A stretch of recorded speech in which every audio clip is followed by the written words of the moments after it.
老六只是捡了一个垃圾，竟被警察带到了警局管吃管住。而老六出来后，竟还要坐着出租车去工地捡垃圾。师傅，你相信爱情吗？不是哥们儿，我看你们也没喝啊，不讲价不还价，土车上500。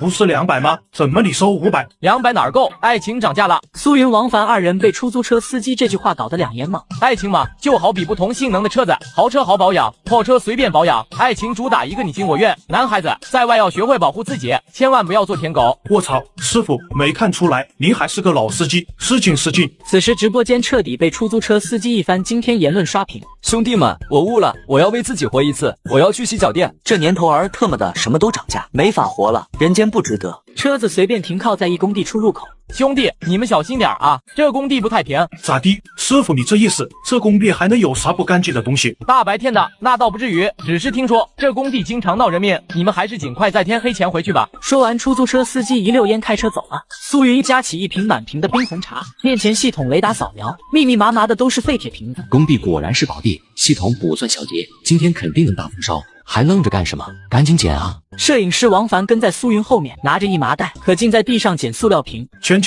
都是钱！瞅他们两个没出息的样子，要笑死我！都是钱啊，捡破烂儿不就捡钱吗？工地是捡破烂儿的好去处。苏云和王凡走走停停，突然前方10米处有密密麻麻多个红点出现。有红点就意味着是废铁，这下赚大发了！这么多红点，哪怕是短粗钢棍，也能卖个几块钱吧？小王，跟我走，我找到个好地方。苏云带上摄影师王凡，来到红点密集处，是工地角落的位置。哥，这里什么都没有啊！找个东西挖一下试试。苏云找来一根树枝，用力一插，树枝好像扎到什么软软的东西。奇怪，怎么突然间这么臭？王凡皱起眉头，该不会挖到是狗屎猫什么了吧？这么臭，这么恶心，很像肉质腐烂变质的味道啊！随着挖得越深，散发一股腐烂肉味道，好像见到了太爷爷。这是个啥？怎么这么臭？我胆汁儿都要吐出来了！该不会真挖到什么死猫死狗了吧？苏云有种不祥的预感，但还是硬着头皮继续往下挖。系统扫描出来的，应该不会有假。挖都挖了，怎么着也要弄清里面是啥东西吧？片刻后，一个黑色塑料袋包裹被挖了出来。苏云用树枝拉开黑色塑料袋，一具死尸被无根钢管钉死在土里，密密麻麻的蛆虫在蠕动。死人了！王凡的尖叫吸引了附近的一些商贩。半个小时后，你们刚才说这具恐怖尸体是你们捡破烂的时候一不小心捡出来的？摄影师王凡点点头，又干呕吐了起来。特么的狗系统，第一天挖到3-8大盖，第二天挖到尸体，这特么是小节，为了几根废铁，我容易吗我？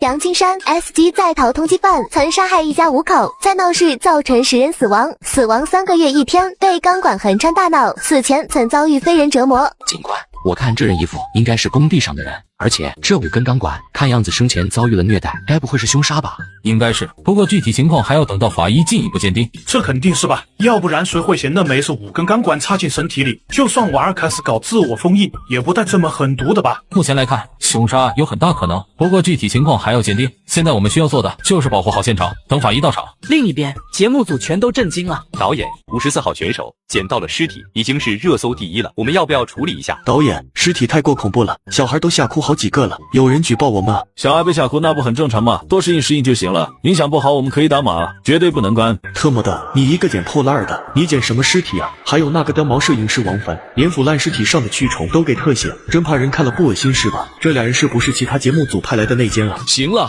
尸体打码接着放，又不是啥违法的事儿，怎么就不能放？此时工地现场，法医开始进行工作。片刻后，尸体腐烂时间应该在3个月以上，生前曾遭受虐待，致命伤是大脑那一根横穿的钢管，我们需要采集血液和指纹，回去进一步确认。法医说完，洪警官点了点头。你们好，按规定，你们是尸体的发现者和目击证人，所以你们需要跟我们回去做一下笔录。又做笔录啊？不用担心，做笔录很快的，耽误不了多长时间。那个警察同志啊，我看天色也不早了，我们做笔录的话，你们还管饭不？摄影师王凡满脸不可思议。嘿，这尸体这么恶心，你还能吃得下饭？亲眼目击尸体现场，还能想着吃饭，是真牛逼。这哥们感情把警察局当自己家了呗，随便吃，随便喝，随便住。你不懂，你是真不知道白嫖有多香啊！捡破烂顶着太阳，捡几10个瓶子，还不一定够买1碗饭。这去警察局做笔录又不白做，还给饭吃，这时洪警官突然打量起苏云，我想起来了，你就是昨天捡到38大盖尔主动上缴那个好人吧？啊，是，不算啥光荣的好事。成，走吧，做笔录去管饭。管饱，我说的。半个小时后，吃完饭的两人正在做笔录。话说，你们老老实实捡破烂，咋还能捡到尸体？苏云点点头，好好的捡垃圾，谁能想到会捡出来尸体？垃圾没捡多少，尸体倒是捡得很准。我还是第一次捡到尸体的。你们留下来电话号码、居住地址，然后就可以离开了。后续我们会和联系的。苏云尴尬地笑了起来。自打参加节目那一刻开始，手机就被没收了。洪警官，联系方式、居住地址真没有？没有，什么情况？洪警官，你看这样行不行？反正明天 DNA 比对结果也就出来了，跑来跑去的多麻烦。我们今天晚上住在警察局怎么样？大哥，你是不是有点太疯狂了？白吃白喝还要白住？洪警官当即傻眼，想了想苏云说的也有道理，也就同意了。第二天一早，签到成功，力量+2，智慧+1，每日抽奖成功，特制铁币+1根，炮制技能100%命中，每日占卜成功，小吉。又特么是小吉，昨天小吉自己捡到尸体。这个老六每当没钱的时候，都会在地上刨坑，每次刨坑都会挖出一个通缉犯，用来换取警方的悬赏。昨天尸体的检测结果已经出来了，他不光是 S 级通缉犯，还牵扯到一些国家机密。我们警方对外悬赏，凡提供线索的，最少到5000，最高5万块钱的奖励。我操，5万，这特么可牛逼了！捡到个尸体是在讨 S 级通缉犯，未免也太巧合了吧？这泼天的富贵，怎么说来就来了？洪警官，那您看我们最多能拿到多少的奖励呢？2万吧。官方悬赏中有说，虽然最高5万，但你们捡到的是尸体，自然奖金会少一点。你们不会嫌少吧？苏云笑得合不拢嘴。嫌少？傻子才会嫌少。2万块钱，我得捡多久的废品？有了这2万，未来几个月吃喝应该没问题。不过这个奖励要在结案后才能发放，你要是能今天抓到，我今天就能给特殊申请。苏云翻了个白眼，开什么玩笑？一点线索都没有，这抓个毛线啊！几分钟后，警车来到案发工地，周围已经围满了人。情况怎么样了？有没有相关线索？没有，才第一天刚开始，线索很难，有没有都说不定。这时苏云随意的往人群中扫了一眼，姓名蔡坤，19岁，龙海电器职业技术学校大一学生，杀害杨青山凶手，喜欢唱跳，喜欢打篮球，容易激动。说明其裤兜里随身携带小铁锤，为当初蹂躏杨青山的凶器。有趣，看来那些侦探电影还是有点依据啊。凶手在杀人之后，很大概率会回到犯罪现场。洪警官，我去那边厕所放个水。可以，你等等我，我也要上厕所。二人来到工地边的角落，2道水柱冲在墙上，其中一道竟把墙都冲烂了一块。哥啊，你肾真好，实在不行2万块拿不到，咱去兼职干其他的吧。这罪犯哪有那么容易找啊？嘿嘿，别急，小王，不知道你有没有听说过一句话，叫做山重水复疑无路，柳暗花明又一村。以后你要学的东西还多呢。说完，苏云自顾自朝着蔡坤所在方向走了过去。完犊子，今天一天又白干，好好捡破烂，全被耽误了。这时王凡突然发现苏云正单手拎着铁臂朝人群走去。我可是真敬业啊，来凶案现场协助警察办案还不忘带上干活的家伙。蔡坤作为凶杀案的凶手，听说工地发现尸体，舞蹈也不跳了，一大早就来到工地案发现场。警察嘛，那也不是神，没人证没物证，怎么可能会找到自己？一切都在预料之中。蔡坤正准备离开，突然蔡坤吃痛摔倒在地。哎呀，不好意思，刚才走路有点失神，你没事吧？妈的，疼死了，没长眼吗？他怒视着眼前青年，正要破口大骂，这才发现周围不少人目光都看向了这边。下次注意点，不是所有人都像我这样有好脾气的。哎，好嘞，下次一定。苏云用铁臂夹起来地上一把黑黝黝的东西。苏云看着蔡坤，故作诧异：我操，这是铁锤！哥们，你出门带着一把沾血的铁锤，你这人是想干什么？周围人听到这话瞬间炸了，多管闲事，把铁锤还给我！几十米外，听到动静的洪警官立马朝苏云走过来，蔡坤转身跑路。苏云见到这一幕笑了，想跑。苏云手中铁臂夹转动，成一条抛物线飞去，蔡坤应声而倒。干得漂亮，这东西是你的？是。那你跑什么？心里有鬼？有警察追，我紧张，我就跑。撒谎，这家伙是在撒谎。洪警官安排2名警员对蔡坤进行审问，没一会，2名负责审讯的警员从警车里走了下来。洪 Sir， 这人除了承认铁锤是自己，其他啥也没说。苏云一听来气了，系统都说你是杀人凶手了，我行走的2万块，你等着。苏云钻进去警车里面，3分钟后，苏云从警车里钻了出来。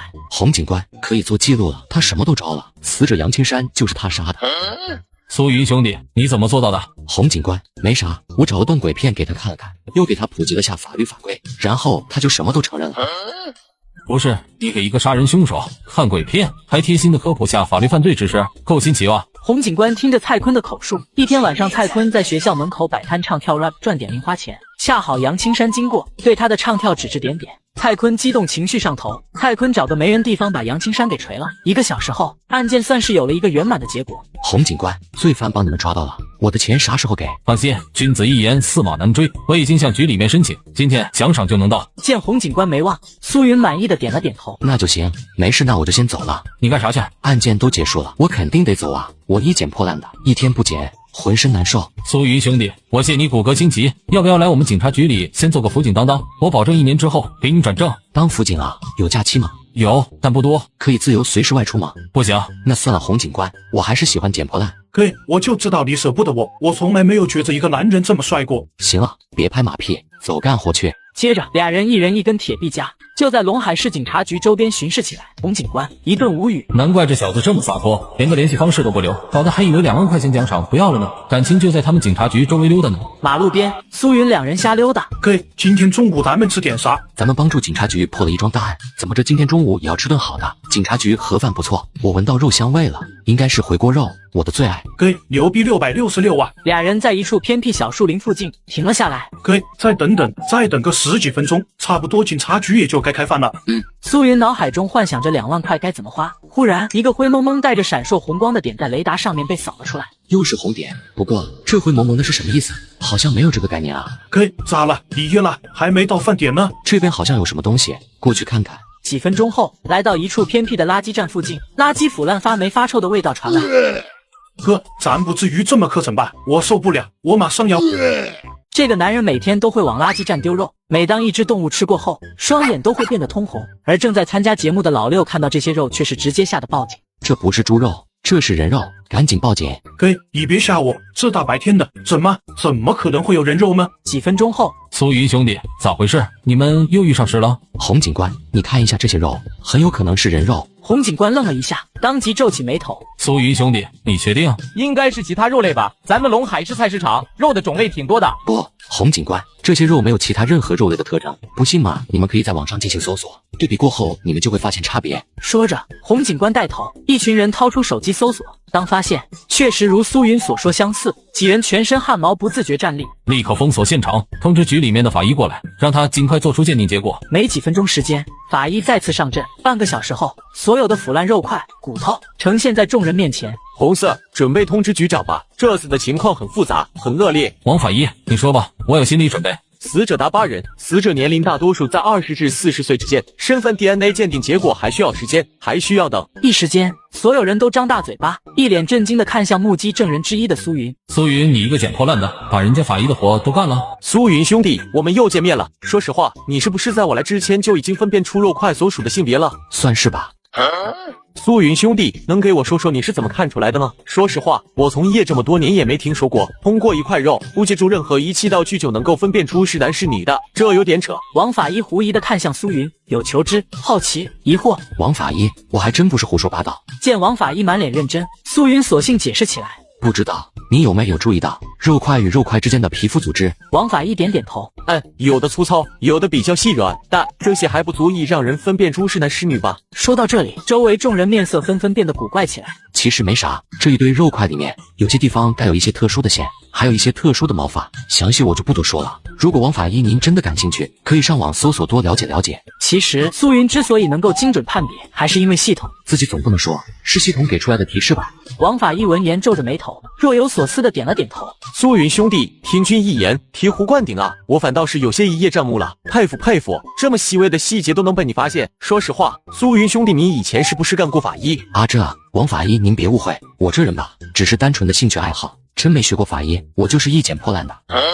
没学过法医，捡破烂的兴趣爱好。王法医彻底蒙圈了，一个没有沾染过医学知识的人，比他这位业界资深法医还牛。苏云兄弟，别捡破烂了，跟着我学法医吧，我保证1年时间让你站在全世界最顶尖的法医行列。出乎众人意料的是，苏云摇了摇头。不好意思啊，王法医，谢谢您的邀请，我觉着捡破烂没什么不好。王法医，别气馁，实不相瞒，昨天我刚邀请过苏云兄弟来警局工作，结果和你一样被拒绝了。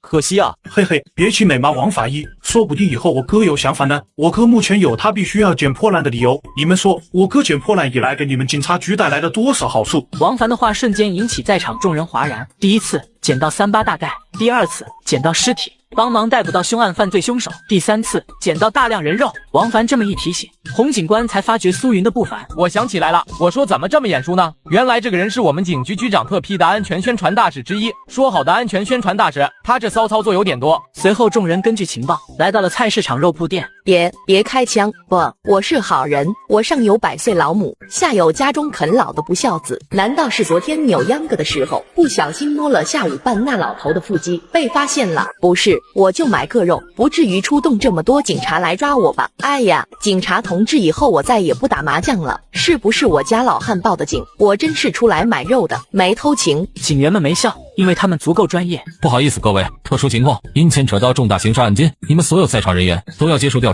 你们店里面的老板在哪？警察同志，我们老板可能在店后面仓库里。那个，我能问一下，发生什么事了吗？洪警官没有回答，来到苏云这边。怎么样，苏云兄弟，有什么特殊发现吗？没有问题，这些都是猪肉，可能会藏在后面仓库。走，过去看看。几分钟后，洪警官带人冲进了仓库，第一时间将中年男人控制。警察同志，你们搞什么？我问你，你肉铺店里卖的什么肉？老实交代。警察同志，你们是不是抓错人了？我就是一个卖猪肉的，我没干什么违法的事啊。洪警官没再多言。苏云注意到仓库角落的一叠肉块，双眼微眯。是这个。苏云伸手放在冰凉肉块上面触摸了一下。洪警官，可以确认这块是人肉。众人猛地倒吸口凉气，这个男人每天都会卖肉，买过的人都会夸肉好吃。而正参加节目的老六看见了，却直接喊来了警察。我问你，这些肉是从哪来的？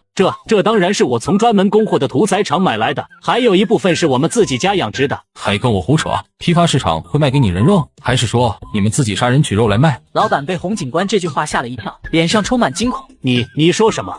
这是人肉？怎么可能？我奉劝你一切老实交代，这肉的来源到底在哪？还有近1个月时间里，你是否有往垃圾站丢弃大量肉块、骨头？中年老板彻底慌了，那些丢弃行为也确实是他所做。我什么都说，警官，这是屠宰场的，他告诉我说是马肉，我卖一下，结果立刻爆火了。但是肉很快就会散发一股奇怪的恶臭，所以那些卖不掉的我就扔到了垃圾站。将这人带回去询问，还有外面那些老大妈，为他们聘请专业的心理医生，尽量不要太过刺激他们。洪警官有些头大，要知道屠宰场规模要比肉铺店大上许多，而且屠宰场是专门为一些肉铺店供应货物的。一个肉铺店扔掉的就查到了8个人，若是线索指向屠宰场，这死亡人数会翻多少倍？洪警官掏出手机，向局里面打电话汇报情况。陈局，出大事了！什么出大事了？还有什么是你解决不了的吗？我们警局附近那垃圾站发现大量人肉，判定死亡8人。我根据线索，一家肉铺店老板说，那些人肉是在一家屠宰场买来的。陈局神色一震，先冷静，不要轻举妄动，案件很有可能牵扯到一桩大案。陈局尽力让自己克制，保持冷静。陈局，目前我们准备尽快的调查，然后我带人佯装买家去那屠宰场打探情况。洪队长，我相信你的能力，我会增派支援人手在外面保护你们，有情况要及时汇报。好。洪警官开始交代作战方针。要我说，你是真的牛，一根铁臂夹得了垃圾，夹得了尸体。你以为我想捡尸体出来？你以为我想捡人肉出来？怎么别人捡破烂都捡不到，自己一捡一个准？苏云兄弟，这次你能不能协助我们警方办案？我们警方真的非常需要像你这样的人才。洪警官，您知道我还要生活，我再不好好捡破烂，要饿死了。洪警官与其余几名警员面面相觑，他们哭笑不得。苏云兄弟，你看这样行不行？协助我们警方破获案件，按照规定是可以获得奖金的。若是苏云兄弟你真能帮上大忙，我可以帮你努力争取。说到这里，苏云着实有点心动了。那成。傍晚，洪警官、苏云、摄影师王凡3人穿着便衣，驾车朝肉铺店老板所指屠宰场而去。陇海市郊区屠宰场。好臭啊，隔夜饭都要哕出来了。你确认这个地方是屠宰场吗？洪警官等人步行来到屠宰场门口。站住！你们几个是来干什么的？我们这里有规定，非工厂人员禁止入内。通融一下哥们，来谈生意的，千万级别大单，麻烦通知一下你们厂长过来。千万级别大单，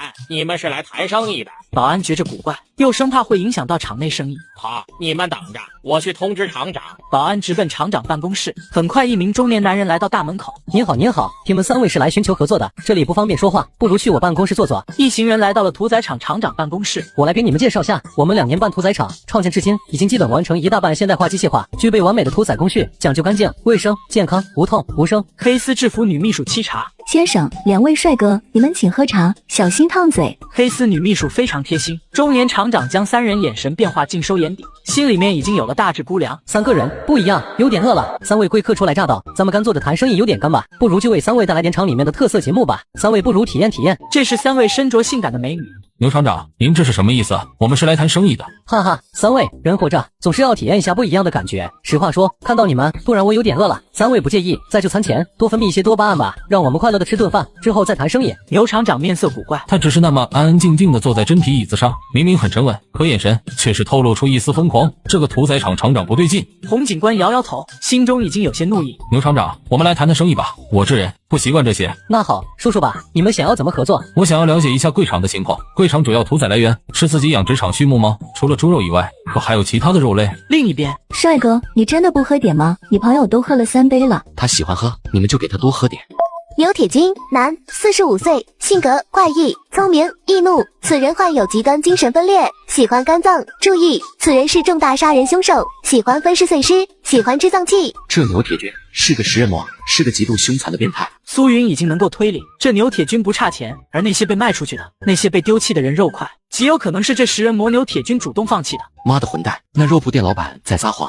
这个老六只是捡了一个垃圾，竟让警局抛来了橄榄枝，还让黑丝美女投怀送抱。帅哥，你在想什么呢？有什么心事和我说说。不好意思，美女，我对女人不感兴趣。这黑丝女秘书全身都是科技与狠活，太假了，简直太假了。这个世界太多虚伪，什么是真的？到底什么才是真的？突然，王凡开始迷迷糊糊。我操，哥，我这是咋了？我头好像有点晕，有点没力气。牛厂长，你对我们做了什么？现在是我想用的时间，一个沉稳，一个帅气，一个屌丝。恭喜你们3个，让我激起了口腹之欲望。你大爷的，你特么个死胖子，你要吃泡面？原来你就是那个杀人凶手，你是那个食人魔。牛铁军拿出注射器，走向3人。嘿嘿，放心，不会很疼的，我会为你们注射定量麻醉剂，让你们保持清醒，同时又不会很痛，这样你们才能亲眼看到自己肝脏被烹饪的那一刻。洪警官不断挣扎，试图站起身，没想到小帅哥你是情绪最平稳的一个，不过你这样肉质会受影响的，那就从你先下手吧。牛铁军蹲在苏云面前，混蛋，有种的冲我来！你个死胖子，有本事的冲着胖爷来！嘿嘿，放心，待会就轮到你们。突然一双手将注射器针头调转，扎进牛铁军胸口。娘，你居然没事？牛铁军，没想到吧？汗流浃背了吧？我操，哥你太牛逼了，你怎么做到的？苏云兄弟，快通知外面的兄弟进来。这会支援警员们已经赶到，并且控制了办公室大楼出入口。牛铁军，你今天跑不掉的。好，常年玩鹰，没想到今天却被鹰抓瞎了眼睛，想抓住我没门。牛铁军转身直接从2楼跳了下去，开车离去。苏云下楼去追，此时警员也带着2人刚下楼，一辆警车冲了出去。我操，那不是我哥吗？他怎么一个人开着警车就冲出去了？那是连环杀人犯食人魔，他不要命了！你们没有拔掉警车上的钥匙吗？这我们来的匆忙，就只剩下1辆了，我们还追吗？当然要追，扶我们上去，不能让苏云兄弟一人置身危险之中。郊区公路上，妈的，为什么要追我？他不怕死吗？他是不是觉着他能追得上我？牛铁军变得愤怒，用尽全身力气踩下油门，朝后竖起中指。呵呵，很好，你那根中指可以和他说再见了。警车快速冲去，这时同为节目参赛者的88号刚好看到这一幕。听说节目里有个刁毛54号帮助警察破案被奖励了2万块，我也想要，来吧，让你见识什么叫做秋名山车神。出租车也快速冲去。妈的，又来一个不要命的，觉着我牛铁军好欺负。如果是我偶像汉尼拔，他会怎么做呢？他一定会将这人吃掉吧。这个时候，远处的一辆交警警车，不要命的混蛋，敢在城郊公路开200码，不想活了？你给我开快点！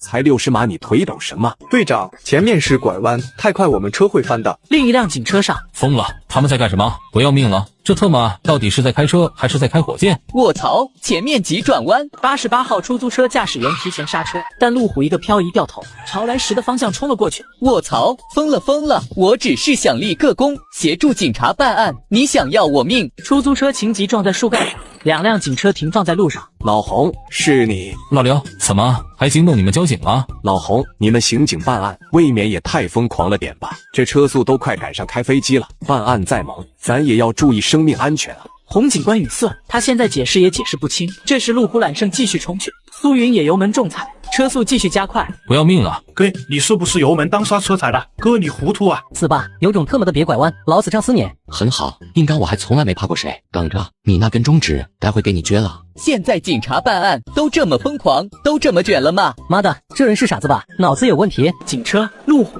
正面硬刚对撞，很快，洪警官一群人开着车来到事发地点。娘的，就算警察办案也不能开这么快吧？这完全是在玩碰碰车！卧槽，赶快救人！很快苏云被拉了出来。哥，你醒醒啊哥，没有你的日子我可怎么过啊？哥，你别抛弃我。先别动，他可能是昏迷了。周围一群司机盯着苏云，真是难以想象，这么一个小伙子居然能做出那么疯狂的事情。现在警察也不好当啊，太拼了。司机们对苏云敬意油然而生。88号看着苏云，像是见了鬼。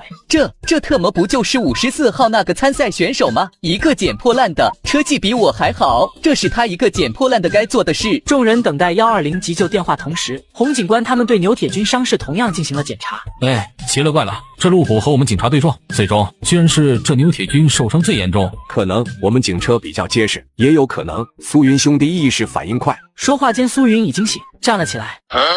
哥，你别吓唬我，你没事吧？你有没有哪里身体不舒服？要不你还是躺着吧，你躺着休息休息。苏云原地跳跳。这几天系统给自己属性加成真香啊！虽然比不上超人，但至少各项承受能力、恢复能力都很强。我没事，我好得很。说完，苏云朝着牛铁军走去，手掌抓住牛铁军左手中指，瞬间发力。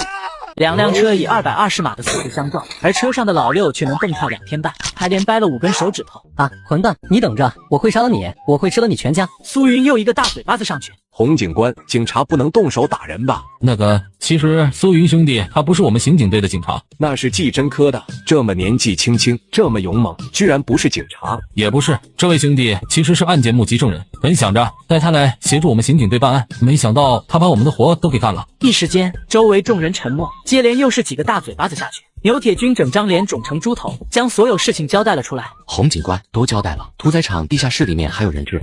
苏云兄弟，这次还真要好好谢谢你。天色不早了，大家都还没吃饭，我通知食堂，让厨师给你们多加几个肉菜。洪警官亲自负责开车。小兄弟，你真没事吗？真不用去医院检查一下吗？我这人身体素质还可以，只是一些擦伤，回去警察局包扎一下就好，不碍事。车上其余人狠狠咽了口唾沫。200码速度，2辆车对撞，苏云竟只是一些擦伤骨折，硬生生掰回来了。苏云兄弟，我听说你是捡破烂的，我看苏云兄弟你天赋异禀，不如加入我们交警大队怎么样？算了吧，老刘，我们刑侦队拉拢过，还有王法医那边都被拒绝了。说完，交警刘大队长目瞪口呆，刑侦队和王法医那边入选条件可比他们交警大队难得多。原来如此，那好吧。下午，陇海市警察局食堂2楼，来，小兄弟，快趁热吃，尝尝我的手艺。谢谢陈局长。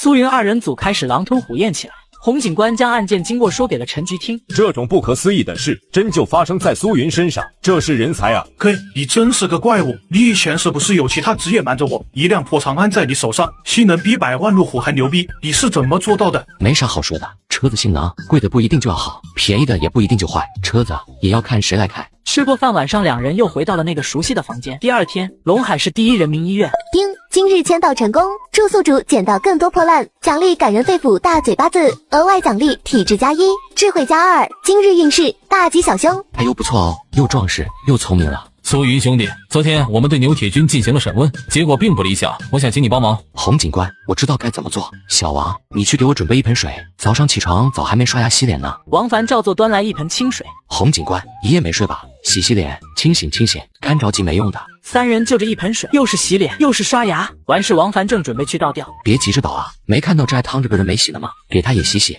说着，苏云端起洗脸水，直泼牛铁军面门。啊，你们干什么？一口老浓痰顺着脸流入嘴里，牛铁军一阵干呕。洪警官瞥了王凡一眼，这家伙刚才那口老浓痰是他吐进去的吧？嘿嘿，今天有点感冒。怎么又是你小子来找我聊天的？那个洪警官，小王，你们出去一下，我单独和他聊聊。另外，麻烦给我准备1款麻绳，一个投影仪，1块幕布，给我半个小时时间。10几分钟功夫，房间只剩下苏云与牛铁军2人。哈哈，小子，你该不会觉着你比那些心理学专家还厉害吧？你想从我嘴里问出有用的东西，想都别想。准备好了吗？接下来我们从恐怖片看起来。苏云拉上病房窗帘，开始播放恐怖片。呵呵，小子，你该不会认为我一个食人魔、连环杀人犯会去怕看这些恐怖片吗？几分钟过去，一部恐怖短片结束。苏云递给牛铁军一张纸，写一个5000字观后感，另外把里面恐怖角色是单眼皮还是双眼皮，脸上有痘子还是没痘子，统统给我写出来。限时10分钟。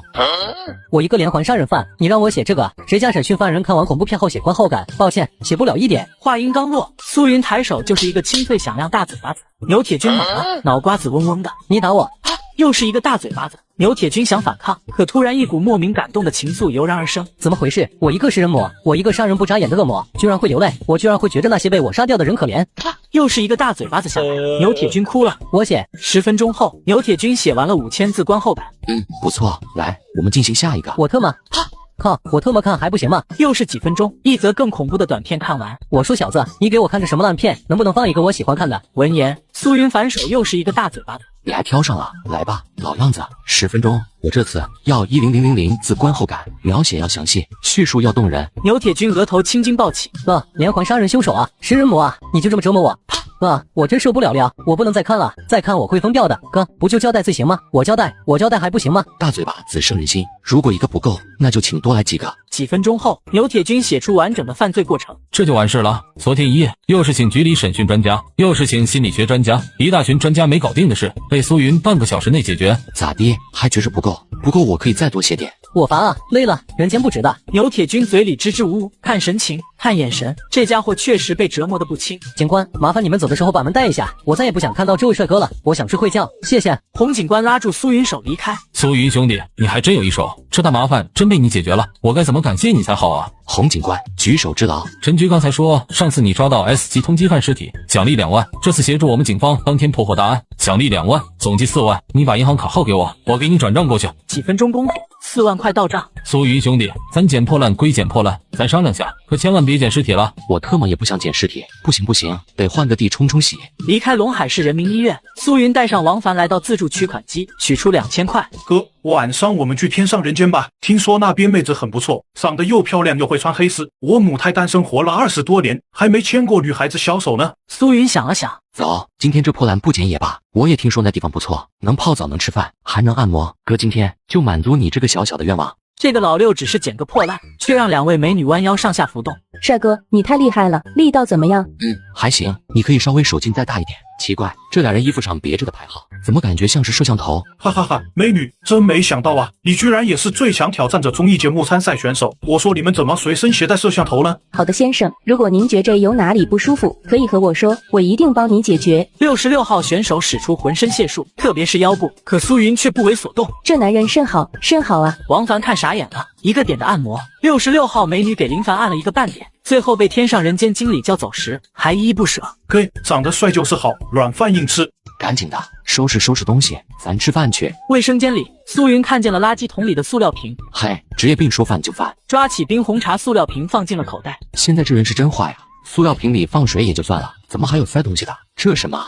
苏云走出卫生间，拿出冰红茶塑料瓶，一个满载透明小袋子映入眼帘，有小本本的，有灵感的，有第6感的。我操哥，这天上人间是不是还有什么特殊服务啊？要不我们再点8号技师他们过来，我们问问。苏云仔细打量，冰物品塑料瓶，内含小雨伞、冰糖，此内冰糖纯度极高，达99.99%。苏云倒吸凉气，真冰糖纯度达到99.99%，无限接近于100%的高浓度冰糖。哥，你咋了？你该不会刚才被66号按摩按虚了吧？不是，我们先出去。等到2人出了天上人间，苏云立刻掏出手机。洪警官，我要报警。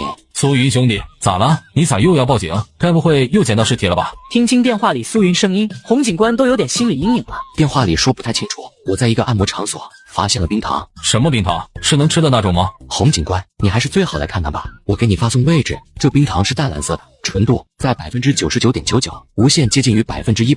这么高浓度的冰糖，吃一块岂不是齁甜齁甜的？老洪，刑警队出动，立刻马上。哥，你咋又报警？经历过上次牛铁军事件，出于安全考虑，节目组特殊为苏云他们安排了一部华为 Mate 60手机。苏云拎起手中沉甸甸冰红茶瓶子，啥玩意啊哥？这冰块吗？怎么看起来不像啊？这是冰糖，纯度达到99%，无限接近于100%的高浓度冰糖。此话一出，摄影师王凡沉默了。哥，我们快跑吧！5分钟后，刑警队已经赶到。苏云兄弟，你真捡到冰糖了？苏云一股脑将冰红茶塑料瓶递了过去。洪警官仔细认真鉴定，发现确实如苏云电话所说。苏云兄弟，其他另说，麻烦你跟我们走一趟，回去做个笔录。洪警官无语了。临走前交代，千万别捡尸体，现在不捡尸体，该捡冰糖了。龙海市警察局，陈局亲自向苏云了解了整个事件经过，陷入了沉默。这小子有毒吧？第一次上交38大盖，第二次工地捡到一具 S 级通缉犯尸体，第三次垃圾站捡到人肉，揭发恐怖连环杀人碎尸案，第4次开始捡高浓度冰糖。好一会，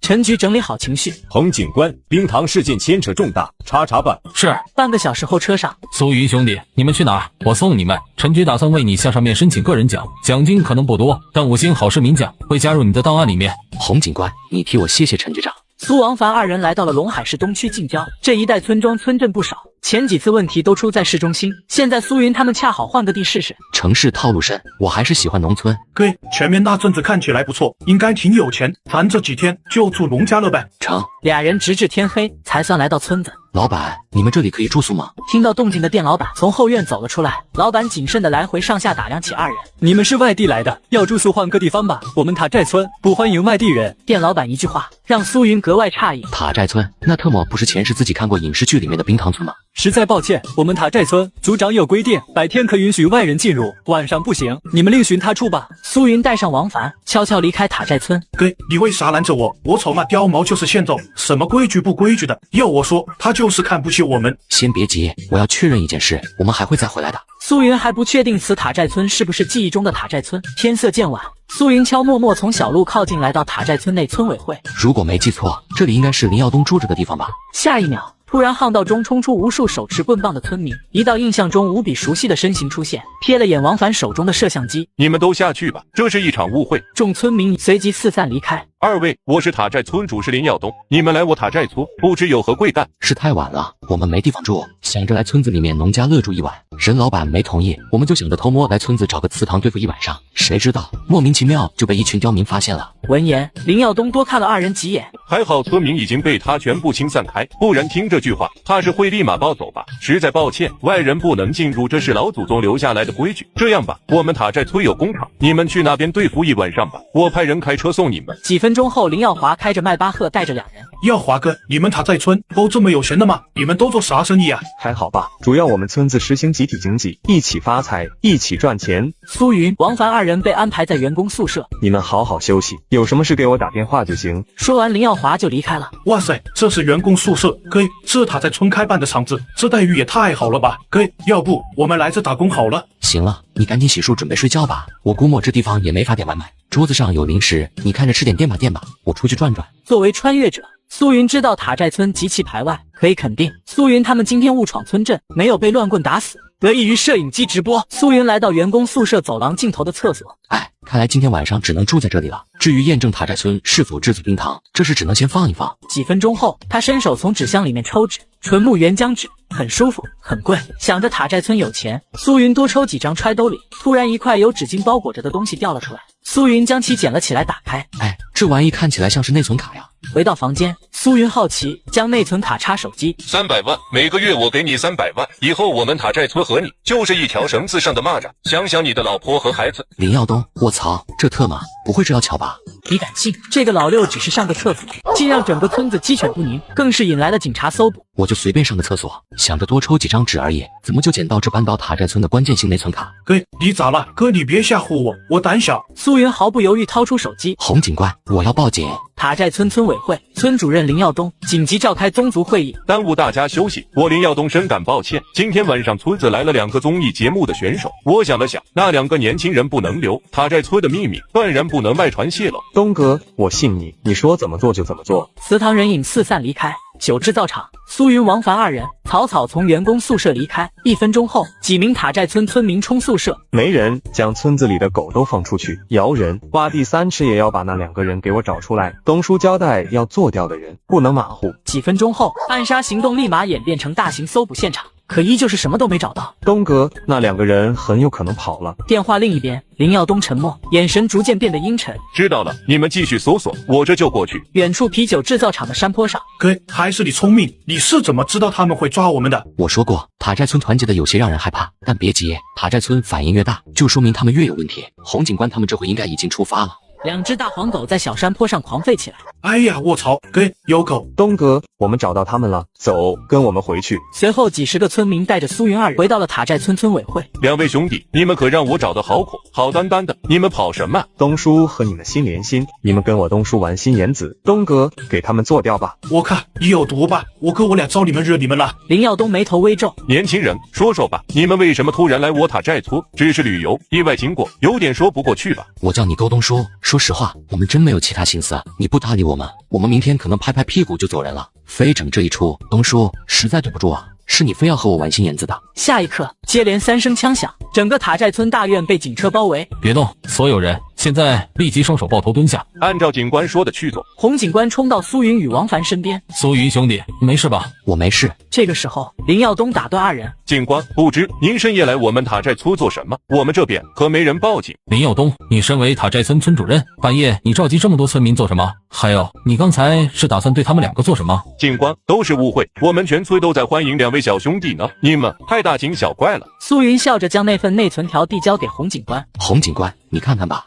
内存条的出现让在场众人一惊，真有东西！这俩小子该不会真发现什么了吧？这才多长时间？哪怕是福尔摩斯在世，哪怕是工藤新一现身，也不能在这么短时间内找到秘密吧？洪警官在众人的注视下，将内存卡装入手机，那段经典交易视频播放出来，在场所有人倒吸凉气。怎么会？什么时候被录制下来的？这俩屌毛又是怎么找到的？洪警官心中狂喜，证据，赤裸裸的证据！难怪我方每一步针对塔寨村的行动任务都会被提前察觉，原来是塔寨村在警局安插有眼线。林耀东，证据确凿，贿赂、制作冰糖、杀人灭口，我现在就可以把你抓回去。瞬间，塔寨村村民们恶狠狠盯住洪警官。警官，一段来路不明的视频证明不了什么，那人救过我的命，所以我每个月给他300万。你说我制作冰糖杀人灭口，冰糖呢？尸体呢？林耀东的死不承认让洪警官陷入苦恼。视频拍摄不清晰，仅凭声音几句话来判断，证据不够有力。一直保持沉默的特警大队队长徐天龙上前几步。林耀东，存在争议，那就解决争议。现在我们警方怀疑塔寨村制作冰糖、贩卖冰糖，是否杀人灭口？我们要挨家挨户调查搜索，有问题吗？好，你们可以查，不过我们塔寨村有老祖宗留下来的规矩，你们要查，我配合，你们也要答应我的条件。说说看。很简单，你们若是没有搜查出冰糖尸体，要公开向我们塔寨村道歉，并且1年内不得以各种缘由出现在我们塔寨村。洪警官茫然之际，苏云已然看穿一切。林耀东是在提条件，是在趁此机会为塔寨村争夺喘息之机，以进为退。这家伙还真是把孙子兵法看得透透的。好，你的条件可以答应，但前提是塔寨村不会发生重大违法案件。今天晚上时间太晚，你们搜查起来也不方便，不如明天吧。我会让所有村民准备，你们随便搜。成。村委会大院众村民四散离开回家，独留下警方以及苏云站在那里。怎么办？老洪，真明天搜，办案讲究兵贵神速，哪有当晚发现案情隔天办案的道理？要不我们小心点，搜搜看。行，洪警官，你们搜查天上人间冰糖一案，有没有什么线索？没有任何线索，凡是进过那个包厢房间的人，我们都调查过，没有可疑点。慢慢来，总会查出来的。我相信世界上没有不透风的墙。苏云笑着安慰。特警大队长徐天龙他们跑了回来。怎么样，老徐，有没有情况？别提了，我们带着特殊仪器屏蔽摄像头后，在10几家村民家院子附近搜查，一点冰糖的毛都没发现。按道理，凡是制作冰糖的地方，谁一定会有问题，可偏偏他们没有发现任何异常。苏云兄弟，我想问，那内存卡你是怎么找到的？此话一出，洪警官也看过来。两位队长，我忘了说，我们之前其实是被林耀东安排在他们塔寨村那个啤酒厂来着。至于内存卡，真不是我找的。那是说起来，二位队长可能会不信，这内存卡是我捡的。听到这句话，陇海市警察局的2位资深大队长懵了。从警这么多年，我们怎么捡不到这么重要的证据？你怎么那么会捡？这个村子每天都会举行仪式祭祀老祖宗，每当祭祀完，村子里都会出现大量金钱。而老六发现这个村子后，却吓得直接报警。老洪真有你的，禁冰糖大队和局里精心培养的禁冰糖全都来了，这次一定能抓住塔寨村的证据。这时苏云醒来，站在村口瞎溜达。丁，签到成功，祝宿主满筐，今日签到奖励体质+1，智慧+1，今日运势大吉。不错不错，虽然没有特殊奖励，有点遗憾，好在没有凶险不是。哥，咱们要不要做点什么？王凡浑身不自在。这个时候林耀东走了过来。二位，你们猜猜，这次警方能搜查出冰糖吗？苏云沉默。希望洪警官他们能搜到吧。你个四眼田鸡，我可说过，这个世界上没有不透风的墙，正义永远不会迟到，等着接受法律的审判吧。王凡强拉着苏云直奔跟在搜查队伍后面。给，咱来都来了，总不能空着手回去吧？我听说这塔寨村贼拉有钱，这地方的破烂应该很值钱吧？两人一路收获颇丰，苹果手机捡个不停。给，我算明白塔寨村为啥不让外人进了，这特么妥妥的福地啊！肥水不流外人田啊！这5天太热，苏云找个地方乘凉休息，来到了一个摆满灵牌的祠堂。给，这里有贡品诶，午饭有着落了。苏云二人开始狼吞虎咽，另一边正在搜查的警员们。老徐、老刘，你们那边情况怎么样？目前还未曾发现异常。见了鬼了！我们警犬进来，感觉就像进了迷宫一样，特制仪器也不管用，辛辛苦苦搜查一上午，连根毛都没发现。这时洪警官手机铃声响起。洪警官，我要报警。10几分钟前，苏云与王凡吃饱喝足，突然王凡指着一尊灵牌上的照片。哥，你来看啊，这里有个人，长相好凶狠，看起来好吓人，要不我们通知洪警官他们查查吧。苏云瞥了眼王凡所说的那张照片，一看吓一跳。这照片看起来好特么熟悉啊，特么，这不前世自己看过《最强漂亮国剧》中绝命毒师海森堡。哥，这人一看就不是我们华夏国人吧？难不成是混血？苏云伸手将海森堡这块灵牌拿起，灵牌掉下来一封信、把钥匙、一袋冰糖。王凡瞬间瞪大眼睛。哥，这就给我们捡到了。苏云打开信封，塔寨村制作冰糖村民名单，塔寨村对外售卖冰糖交易客户，塔寨村制作冰糖发展史，这特么。苏云心里面1万只草泥马奔腾。林耀东是真的大胆啊，这些东西全部统统被他记录下来，感情自己误打误撞握住了塔寨村全村人的咽喉啊。苏云掏出手机，洪警官，我要报警。洪警官带队火速赶往现场，立马封锁祠堂所有出入口。这时林耀东接到消息也赶了过来。塔寨村制冰糖、贩卖冰糖、杀人灭口、非法境外交易，种种罪行记录在册，这就是我给你们的交代。刹那间，塔寨村村民懵了，这怎么被搜出来的？不可能啊！以往连狗和精密仪器都搜不出来的。林耀东，证据确凿，你还有什么好说的？我只想知道你们是怎么找到的，就算死也要死得明明白白。苏云兄弟，你来说说，你是怎么发现的？实不相瞒，我也没做啥，捡了一上午破烂，我俩乐了，来吃点自助餐，结果就发现了灵牌上这个长相独特的老家伙。好吧，说出来可能你们不相信，这文件袋是我不小心捡的。你这证据也能随便捡？有你这么捡的吗？半个小时后，一辆辆大巴车满载离开，看着一个个被送上来的村民，大巴车司机脑瓜子嗡嗡的。苏云兄弟，来，我帮你拿。洪警官，这些东西我们从垃圾堆里面捡的，都是别人不要的，我们拿回去不过分吧？别人不要的，为什么不能捡？又不是偷的，也不是抢的，心安理得的捡。最强挑战者节目总部，总导演想个办法，节目快被54号选手搞崩了。54号选手协助警方破获大案，我们节目总部要有所作为，与苏云签订特殊合同。这个合同只存在我们对苏云有利，不存在我们对他有任何的约束力。各部门组长纷纷点头。总导演，需不需要更换下摄影师啊？王凡那小胖子没眼力见，给54号换个美女摄影师，兴许好点。警车上，王凡作为摄影师兼助理，看到节目组总部发送来的文件，瞪大眼睛。给节目组给你送来的一份收益合同，上面说节目总收益给你分5%，给我就说还是你有魅力。王凡笑呵呵，真心替苏云感到高兴。接着他又继续往下看。哥，节目组可嘛？给他们要给你送一个美女摄影师过来，给你可千万别上当，这是美人计。给我们是一起吃过苦，一起睡过觉，一起挖过尸体的，你不能抛弃我。行了，你鼻涕别擦我身上。这个男人每天都会钓鱼，每次钓鱼都要一家鱼的9族性命，而这个老六却每次都是空军。哈哈，总算有你小子的弱项了。早听说小兄弟异于常人，今日一见，小同志还算是个凡人吗？给甩一个人的给他们看看。降龙18调之降龙有悔。王凡眼泪滑的直接就下来了，鱼钩精准无误甩在王凡嘴唇上。给你钓鱼呢还是钓我呢？失误。苏云认真了起来，熬了半个小时，张建国、陈局长2人各有收获，唯独苏云不是鱼钩钓出来破鞋子，就是水草。邪门了。给你喜欢掉垃圾，你掉个塑料瓶看看，这水草破鞋子什么的不值钱哇。苏云觉着非常有道理，总要在镜头前展示一下自己的实力，人设不能崩塌，重新再次抛竿，钩子与塑料瓶还是偏离了，装到了，但又没有完全装到。苏云开始往回收线，突然线条绷紧，中了，上钩了，有心栽花花不开，无心插柳柳成荫，一定是这样吧？张副厅长、陈局长看在眼里，看样子是条大家伙。老陈，你猜猜看有多重？我估摸着至少也得20斤往上吧。苏云缓慢用劲，水面开始浮现出水泡。什么鬼？钓出来的该不会是一条黄鳝吧？岸上几人不理解，片刻后一袋垃圾被钓了上来。好家伙，给你吊上来一麻袋垃圾，看这个失重程度，里面不能是一袋子淤泥吧？张副厅长和陈局长本来想着和苏云一起出来钓鱼，想着拉近一下彼此关系，结果发生这样的乌龙搞笑事件。苏云兄弟，别气馁，看这麻袋吃重，怎么说也有70-80斤的，你能给这么重的麻袋钓上来，鱼线还没崩断，说明你钓鱼还是非常有天赋的。要不说人家能够当上警察局局长呢，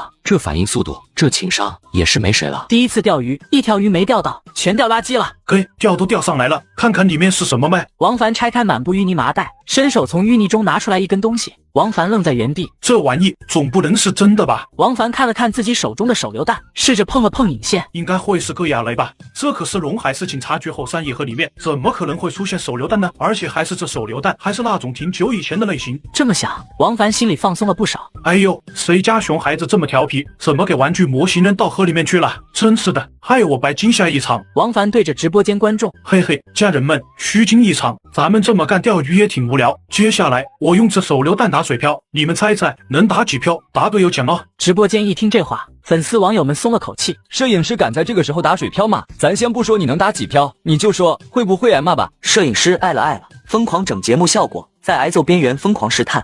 兄弟们，加好了！首先，我们先拉开引线。王凡随手就把引线拽了出来，瞬间手榴弹引线在一阵反应后，里面传出燃烧的声音。我操，这仿真玩具做的还挺逼真。王凡用力掷出手榴弹。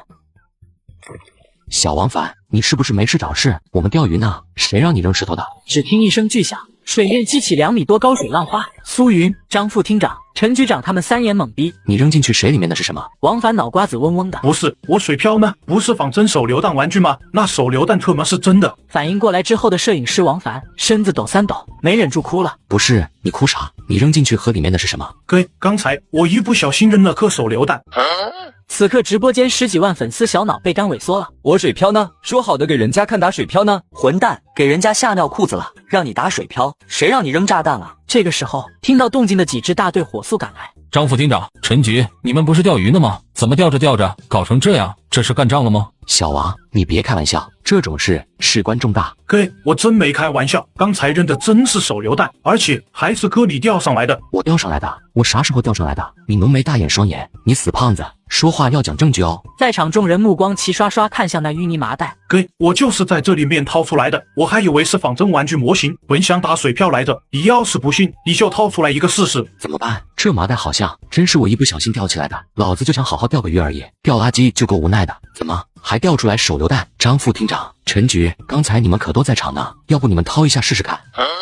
小伙子年纪轻轻，相貌英俊的，坏心眼子怎么这么多？我请你钓鱼，你居然想炸死我！安全起见，通知相关技术人员过来看看。不一会，拆弹人员全部到位，开始了工作。随着一个个种类不一炸弹被拿出来，摄影师王凡躲得远远的。哥，今天你出门是不是没看黄历？看了，黄历上说我今天不宜出门。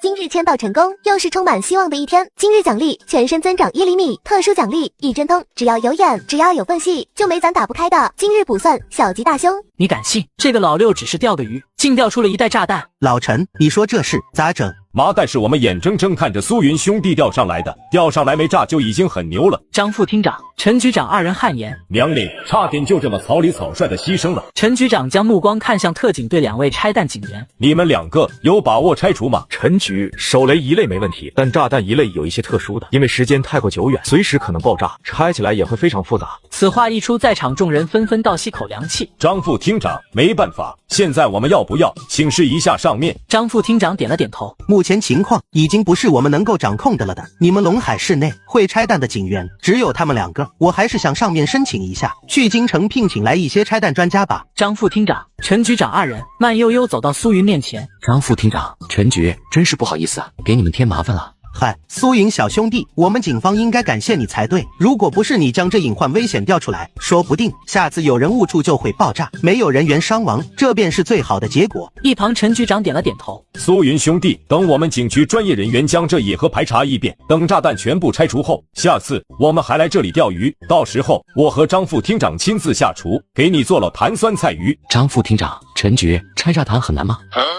何止是难，拆弹这个过程，那就是站在鬼门关前往阎罗王地府报道的路上，与死神之间的博弈。张副厅长开始联系上级，通知拆弹专家乘坐专机以最快速度从京城飞过来。现场，洪警官他们开始清场。独留下2名身着防炸服警员拆弹。苏云兄弟，走吧。洪警官，你们这有针吗？要针干什么？我想试试，给我一根针，我想我也能拆弹。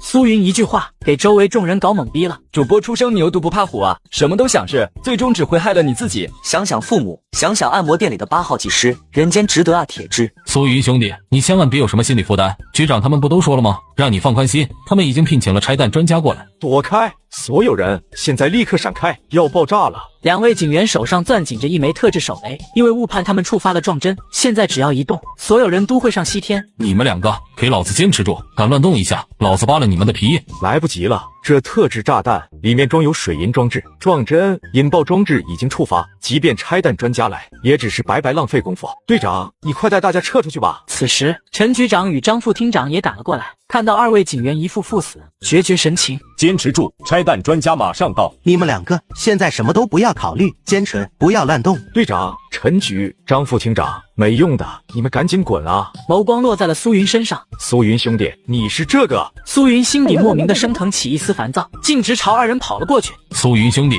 你干嘛？回来，马上要爆炸了，你不要命了！苏云抢过对方手中特制手雷。苏云兄弟，你别乱来！此时王凡已经傻在了原地。狠人，主播你真敢拿炸弹啊你！妈的，没人能死在我的手机里面，本人淤血，先撤了。我擦，算我跪下来求你了，主播，好不容易养出来的电子男朋，你别作死啊！众人都以为苏云是因为愧疚，想要大义灭自己。你们该不会认为我想不开要炸死我自己吧？拜托，大家都是成年人了，能不能稳重点？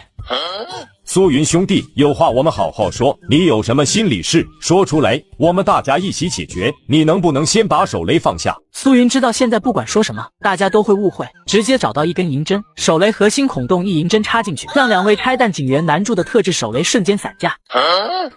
我他妈做梦呢吧我！主播，这真是巧合？应该是巧合吧，毕竟之前拆弹警员已经拆解了一部分了。此时此刻，现场所有警员们呀买叠住，像见鬼了一样。陈局长、张副厅长2位大人物站在风中凌乱。不是，苏云小兄弟，你来真的？你真拆弹啊？连拆弹警员都解决不了的麻烦，你一根银针搞定，巧合吧？苏云又拿过另一个警员手里的特制炸弹。默认能死在我眼皮子底下，你们俩休想让我有一丝丝愧疚。苏云再次攥紧银针戳进手雷孔洞，又一枚特制手雷碎成渣渣。这一刻，警员们脑瓜子嗡嗡的。之前还大义凛然、英勇赴死的2位拆弹警员，一股莫名的羞愧情愫出现。不是，兄弟，你真会拆弹。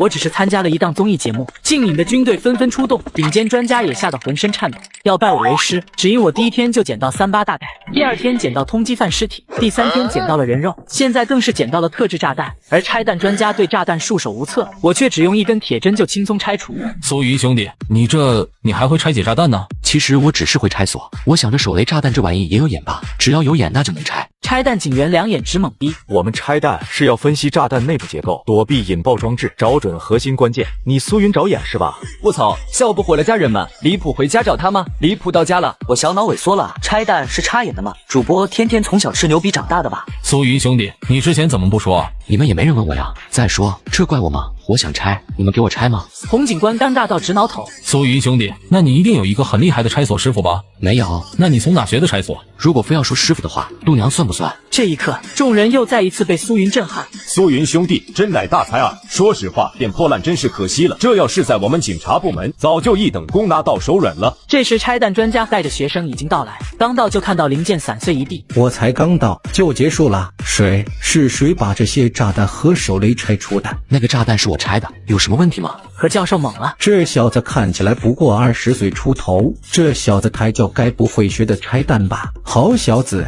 告诉我你是怎么做到的？老师是谁？毕业于哪所高校？当时情况紧急，我就想着随便试一试，没老师，非要说有，度娘算不算？至于高校，是加里敦大学。现场陷入一片寂静。小伙子，我对你很感兴趣，你能不能再给我演示一遍？苏云瞥眼一地狼藉，炸弹没了，没法拆。炸弹拆了，还可以组装的呀。苏云无奈，可我只会拆，不会装呀。小伙子，你没跟我开玩笑吧？你不会装，为什么会分类炸弹结构？什么结构不结构的我不懂，只要有眼，啥炸弹都能拆。组装没学过。何教授将一枚手雷组装安置在一起。来吧，小伙子，给我们展示一下。好。苏云将银针插进了手雷里面，一转，手雷非但没炸，反而被拆得稀碎。铁丝啥时候能用来拆炸弹了？还只用了1秒钟时间。好家伙，还有比这更快的拆弹时间吗？直接赶超世界最快拆弹记录的。何教授感觉自己的专业知识受到了侮辱。好，主播的骚操作又多了一个机操无六。兄弟们，我是来看捡破烂的，这啥啊？小兄弟，你这是什么绝技？能教我吗？我是咱们华夏国拆弹专家组的何教授，以后小兄弟你称呼我老何就行。陈局，张副厅长唇角疯狂抽搐，以何教授的辈分地位，他们二人都不敢这么叫。小兄弟，以后我老何拜你为师怎么样？此时直播间则全网炸裂。我尼玛，我这不是在看科幻片吗？快，谁来给我一个大嘴巴子？谁来告诉我这是假的？拆弹专家要拜主播为师，疯了！何教授的学生全懵了，他们都是清北毕业的高材生，一直以能拜何教授门下为光荣。可现在何教授竟要拜一位比他们还年轻的青年为师。我就一个捡破烂的，收人家拆弹专家，这算什么事？再说这一真通识系统奖励也没法传啊。何教授家师严苛，曾言出门在外学术不可外传，传授是不能传授的。不过以后何教授您若有难处，您若不嫌弃，可以给我来电。何教授连叹可惜，留下苏云电话号码，又被一通求助电话召走。半个小时后，何道被仪器检测后，河岸边独留下洪警官、苏云、王凡三人。苏云兄弟，咱们先说好，钓不上来你别怪我钓鱼水平不咋地。我懂，主要也怪我，好好钓个鱼，谁能想到会钓到一麻袋炸弹的？洪警官，依我看，鱼咱们估计是钓不到的，不如咱们就试试钓黄鳝吧。黄鳝也不是不可以，配好饵料，做好准备也能钓。由于河道被翻了个遍，有些黄鳝会从洞里面钻出来，苏云三人又开始了钓鱼。此时洪警官突然一股强烈的尿意袭来，苏云兄弟，这赶紧来钓，我去放个水。这个时候，摄影师王凡从不远处河岸边捡起来一个完整渔网。哥，钓鱼哪有撒渔网来的方便？你瞅瞅，这渔网还是特制的，贼拉结实。先别急，等我钓完这一竿，如果没鱼，咱就直接用撒网。说话间，水面浮漂开始迅速往下沉，上钩了。这个吃力程度，应该是条黄鳝不错。哥，加油啊！今天我要吃黄鳝肉丝面，我要把黄鳝当面条吃。嗨，这黄鳝还可劲往水里面钻呢。哥，你往外面拽呀，你用劲。这时感觉鱼钩像是被什么东西卡住了，拉不动。王凡，你来，你拉住鱼竿，我下去看看。话音落下，苏云一头扎进去浑浊河水里面。苏云顺着鱼线一直往下摸，突然摸到一个硬硬的洞口。黄鳝应该是钻进去了这里面吧，还挺会钻洞。找准位置后，苏云浮出水面换气。小王，这黄鳝个头不小，钻进去了一个不知道什么管道，你等我把这管道挪开，待会你看情况发力往上拉。呵，苏云再次扎进去河水里面，双臂抱住那根铁管口，用了5分力。嘿，纹丝不动，还挺重。要知道，他的力量可是被系统改造过的，一拳可达上千公斤，远超拳王泰森。妈的，不浪费时间了10分力。咬紧牙关，苏云开始将这铁管口往外面转。此时水面上气泡翻滚，一根垃圾桶口那么大的铁管口率先露出水面。王凡浑身一震，哥，你这拖上来的是个啥？黑黝黝铁管口直对准王凡，王凡好似瞧见自己太奶奶和自己疯狂招手。直播间几10万网友直勾勾盯着。开盘，我赌100块，压回收垃圾，我压钢铁侠。好，都这么玩是吧？200大洋，我压绿巨人。不远处，洪警官还没拉开裤链，陈局就打来电话。老彭，野河炸弹一事牵扯不小，我和张副厅长去厅里做一下汇报，你帮我看着点苏云小兄弟，别再闹出什么幺蛾子。放心吧，局长，我一直跟着呢。苏云兄弟绝对不会再闹出什么幺蛾子的。炸弹手雷都掉出来了，还能怎么闹？挂断电话，尿意袭来，刚拉开裤链，不远处也和水面发出巨大动静。卧槽！王凡不可思议地张大着嘴巴，丫的不是在做梦，这是真的。我和科班过尸体的交情，不能跑，我跑什么？我顶多算目击证人。很快，野战大炮完全被苏云推到河岸边，一条比矿泉水瓶口还粗的黄鳝映入眼帘。哎，这特么哪来的野战大炮啊？此时王凡2行清泪极其不争气地从眼角滑落。哥，你才干得漂亮！哥，你不是说下河摸黄鳝吗？你推出来个大炮干什么？感情我推了半天的铁管是大炮，我只想摸黄鳝，没想推大炮。此时直播间弹幕炸裂了。二营长，是我的意大利炮吗？开炮！主播你有毒吧？让你捡破烂，他专捡尸体，不捡尸体，改从河里捞军火。节目总部领导们急匆匆被总导演召集到办公室。来，请看 VCR。当野战大炮被苏云从河里推出来画面出现那一刻，组长们全都懵了。来，大家格局打开一下。总导演突然有个痔疮想割一下。导演，我突然想起来，我80岁老妈又给我生了个弟弟。哎呀，导演，我媳妇刚给我发消息说，我们家刚满月子，骑着我家2哈离家出走了。我只是参加了一档综艺节目，镜里的军队纷纷出动，只因我第1天就捡到38大盖，第2天捡到通缉犯尸体，第3天捡到了人肉，现在又从河里推出了野战大炮。哥，这野战大炮假的吧？我倒愿意推出来这大炮是假的。92是105mm 野战加农炮，配用坦重、榴弹、纵火弹、化学弹，最大射程18200米，目前战损严重，已不可使用，无危险。看完介绍，苏云一阵无语。特喵的，今天没完没了了是吧？老子不就大求你，先前手雷炸弹没给老子炸死，现在又来野战大炮是吧？哥，现在我们咋整？这大炮要不给陈局长他们送过去？哦，对了，洪警官哪去了？他好像放水去了。洪警官，我要报警了。卧槽，哪搞来的野战大炮？敌军摸上来了吗？苏云兄弟，你咋搞的？我不是让你帮忙看着鱼竿吗？苏云将经过详细说出，一时间洪警官猛了脑瓜子嗡嗡的。你说你就摸个黄鳝，就一不小心推出来一架野战地兵。洪警官，您看这怎么处理？天知道该怎么处理。罢了，我还是电话打给局长问问。尸体我还能查，你拉上来一架大炮，你干脆一炮轰死我得了。老洪，怎么了？好温暖，好有安全感的声音，谁能体会那种感觉？自己解决不了，只能找上司的情况。陈局，有个事。老洪，有话你就直说。那局长，要不你或张副厅长还是回来吧。老洪，我和张副厅长是要去找上级领导汇报情况的，有什么事不能等回来说吗？陈局，苏云兄弟又出事了。提到苏云兄弟4个字，陈局老脸发愣。老洪，你说吧，到底是什么事？陈局，您还是多深呼吸，您准备，我怕您心脏受不了。来吧，混到这一步，我什么事没见过？是这样的，陈局，苏云兄弟他从野河里推出来一架野战大炮。野战大炮4个字，将两人物脑瓜子炸懵了。老洪，你在开什么玩笑？野战大炮那是能从河里推出来的吗？你知道那是什么概念吗？陈局大脑一片空白，他只感觉自己是在做梦。陈局，我真没骗你，野战大炮是真的，怎么推出来的？这你得问苏云兄弟。怕陈局不相信，洪警官又发过去一张野战大炮与苏云合照。看到照片这一刻，陈局彻底傻眼。野战大炮是野战大炮，曾经在军区炊事班有幸亲眼见到过，和军区里面那些钢铁巨兽一个尾掉头，立马折返回去。陈局下令，司机立马掉头回去。张副厅长面见其厅长，要暂时搁置了，我们现在必须立马赶回去。张副厅长点了点头。老齐啊，野核炸弹一事，我们有时间再议，有急事处理，再会。电话挂断，正坐在办公室整理文件的齐厅长一脸问号。什么情况？最近听闻陇海市警察局已破除大案件，本想借此次炸弹事件闷查清楚，结果现在被告知不来了。啥事是比汇报炸弹事件更重要？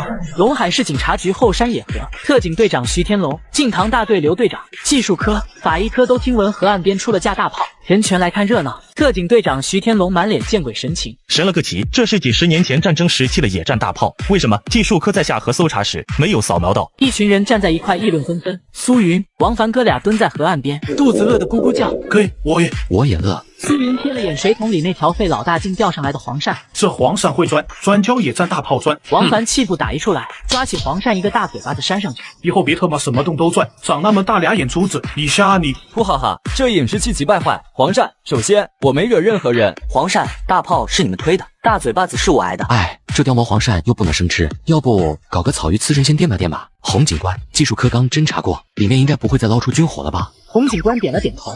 对，技术科队长保证没问题。那就好，这样我下去摸几条草鱼搞个刺身吃。说完，苏云又跳进河里。众人不知道为啥，心情突然紧张起来。老洪，你怎么又让苏云兄弟下去了？不怕出事？第一次钓到炸弹，第二次是野战大炮，总不能有第3次吧？有再一再二，还能有再3不成？洪警官还是比较相信技术科的。老徐，别慌，技术科刚不是侦查过吗？技术科说没问题，那就肯定没问题。老洪，说句心里话，你是相信技术科技术，还是相信苏云兄弟那双手？对啊，技术科依靠数据推断，苏云兄弟那双手比特么鬼神还行。洪警官猛地浑身直打冷战，这会再想阻止已然来不及。老徐，你说的没错，技术科可以有失误，但苏云兄弟他从未失手过。有尸体他真捡，有人肉他真架，有大炮他真推，主打一个实诚，主打一个敢干。看给人洪警官吓的，主播确实邪乎，这不得不承认。哼，能推出来一架野战大炮就不错。咋地？他还能推出来第2架？最强挑战者节目总部导演99号选手摆烂了，他看了网络上那些视频，他自卑了。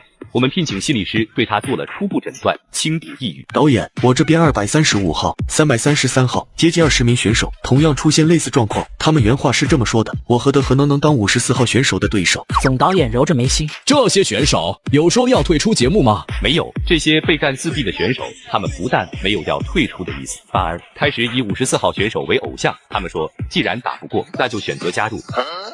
老洪，苏云兄弟已经下去有好一会了，他不会淹死自己吧？要不要派人下去看看？就在这个时候，水面开始翻腾，地面开始震动，好像是有什么大家伙要出来了。洪警官满头黑线，这种熟悉的感觉是怎么回事？这一幕为什么我会觉着似曾相识？为什么我右眼皮一直疯狂跳个不停？不会吧，不会吧！苏云兄弟，你别搞我！一根比垃圾桶桶口粗上不少的铁管口缓缓提出水面，这次炮管口悠悠对准众人。卧槽，大炮啊，快跑！这他妈比上一架还大，我就来凑个热闹。你想要我老命？咋地？今天这条野河闹军火是吧？警官，我要报警，这里有大炮。洪警官想死的心都有了。出来了，出来了！又一架大炮被苏云兄弟干出来了。徐天龙拍拍洪警官肩膀，有时候其实警察也很想报警。警员们一个个愣在原地，不知所措，亲眼目睹一门大炮被人从河里面推出来。哥，说好咱下去摸鱼的，你咋又推上来一架大炮？今天和大炮过不去了吗？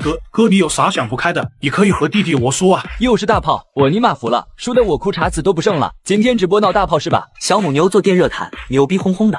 钓过鱼的都知道，水中除了鱼什么都可能出现，而这个老六只是下去摸了个鱼，不料竟摸出个军火库。洪警官，我真是下去摸鱼的，一不小心就摸到了一架大炮。本来我不想推出来的，但一想到一架太孤单，咱华夏不都流行成双成对吗？我妈常说成双成对图个吉利。这小子，听听说的是人话吗？凑一对，你咋不凑两对呢？你咋不上天呢？苏云拿出匕首，炒作了一盘鱼刺身大拼盘。洪警官，你们辛苦，要不要来点？洪警官直翻白眼，拨通了陈局的电话。陈局，就在1分钟前，以后又出水一架野战大炮。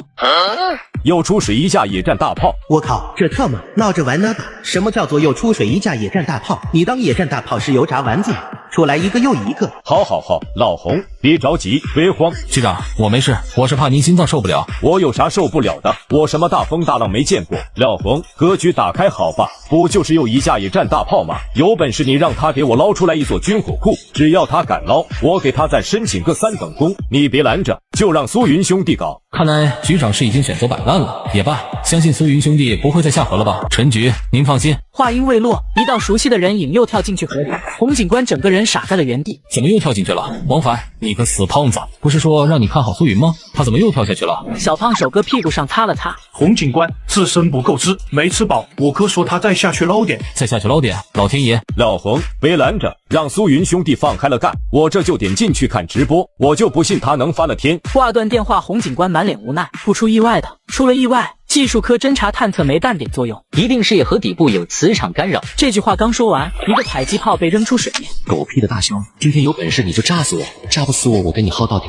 老子就想捞个鱼而已，你大炮可劲给我过不去。不等洪警官们惊讶，又上来一根火箭筒、迫击炮、坦克履带、坦克炮管、步枪、冲锋枪、重机枪。老洪，你丫还愣着干什么？不能让这小祖宗胡闹了，快阻止苏云啊！洪警官脑子还没反应过来。局长，不是您说不管他的吗？这脸打得啪啪疼，但不能不管啊！这小子他是真能给你整出来一座军火库，现在立刻马上给我阻止他！只要他不摸鱼，摸我都行，还愣着干什么？快啊，别让他摸了！洪警官带人从河水里面捞出苏云。这小子属王八的吧？一口气憋10多分钟，还是那么浑浊的河水下，还在疯狂不断的往河岸上扔东西，这都能创造吉尼斯世界纪录的。苏云一脸不爽，明显没尽兴。洪警官，下面还有不少大炮，你等我给你推上来。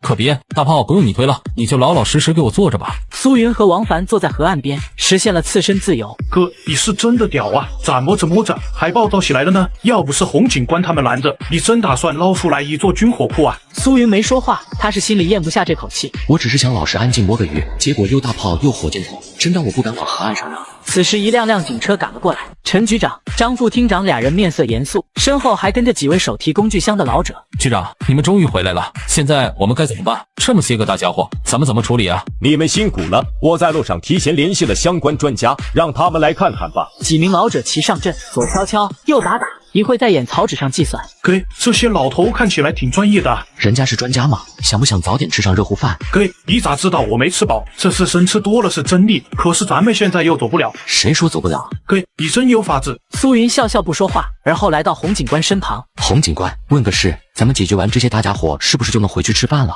这小子这个时候还能想着吃？是没错，但这些大家伙根本挪不动。几位专家说是把野战大炮拆卸成零件，但是野战大炮拆卸又没那么容易拆卸。再等等吧，结束后，局长还有话要问你呢。这时苏云已经凑了上去。老先生，请问你们是要将野战大炮拆卸成零件吗？是的，野战大炮拆卸起来有难度，特别是这种年代比较久远的，全部拆卸可能需要10几个小时。小兄弟你……说话之际，苏云捡起一根比较硬的鱼刺，找准位置，精确插进野战大炮，一转一扭，一针通。野战大炮空隙还不少。虽然用鱼刺来顶替银针效果虽有大打折扣，但系统技能那就是概念技啊。正当拆解老专家们想说点什么时，第一门野战加农炮瞬间散架。不是在做梦吧？92式野战加农炮散架了，我们明明还没有动手呢。这92式野战加农炮这么给面，不是有点不理解呀？是那一招吗？熟悉的感觉，熟悉的配方。给牛逼，就这么捅，你就是我的神，我爱死你了哥！好，每天惊呆一群老专家是吧？拆弹专家，嘿，您说怎么着？这个我熟。嘿，老专家们意识到问题不对劲，急忙将苏云制止下来。小兄弟，你先等会，你怎么做到的？把你手里的那根鱼刺给我看看。老专家看着入手的鱼刺，渣渣的，刺刺的，入口还有股鱼腥味。真是鱼刺，小兄弟，你到底怎么做到的？这不符合科学啊！老先生，听没听说过大力出奇迹？什么大力出奇迹？老专家们愣神，就这4个字，差点脑梗干出来。我来示范一下，大道同归，技巧是一样的，你们不能只观其形，要看其神。苏云又掏出一根大小粗细合适树枝，对准野战榴弹炮，野战榴弹炮瞬间四散零落，老专家们的心也碎了一地。学习了一辈子的拆弹知识，没想到有一天自己的专业领域会被一年轻小伙子打败，还特么是完败。见状，洪警官满脸无奈，又担心老专家们会被打击自尊心，上前安慰：洪教授，你们别跟这小子一般见识，这小子那双手邪乎得很。是吗？老专家们第一次见苏云，明显还不懂道上的规矩。洪警官，我们真的想知道这一战一扭是什么原理？是量子力学原理吗？还是勾股定理？神棍，或者叫这小子苏半仙也行。我只是摸了个鱼，不料竟摸出了一个军火库，直接惊动军方。我看情况不对，直接表演一手一锤开大炮。而我刚想松口气，却又捡到了国防电缆。陈局，可以吃饭了吗？这小子心真大，李丫这个时候还能想着吃饭，拆这么快，你不会就惦记着我警局食堂那点饭菜能吧？真就白吃白喝，给警局当家了呗。说话间，几辆迷彩卡车停驻在野河入口，穿着迷彩军服工兵迅速下车集结。看到满地早已堆放整齐的军火零件，工兵们满脸懵逼。大炮呢？说好的好几架大炮，一堆军火呢？不是说拆不完，让我们工兵团前来支援吗？哪个好心人把我们的火给占了？这特么是什么情况？场面一度尴尬，陈局长赶紧亲自出面解释，并且让洪警官带苏云赶紧回去警局待着。这小子太邪乎，万一老专家们一时执拗，将苏云带回去切片研究怎么办？全特么都是一顿饭惹的祸。龙海警局餐厅食堂，两人大快朵颐。我去，要么说警局食堂饭好吃呢，我感觉我要离不开这里了。这老坛酸菜鱼炖的真不错。洪警官眼巴巴看着俩人狼吞虎咽。趁热吃，多吃点，吃饱了就睡，没事别瞎溜达。我们这鱼是食堂新来康师傅炖的，大家都叫这道菜为康师傅老坛酸菜鱼。翌日早晨，系统签到提示音准时准点袭来。叮，签到成功！今日开心小妙招：放下个人素质，享受切得人生，拒绝精神内耗，有事直接发疯。今日签到奖励：颜值+5，力量+2。今日运势：小吉小凶。好，苏云照镜子，又特么变帅了。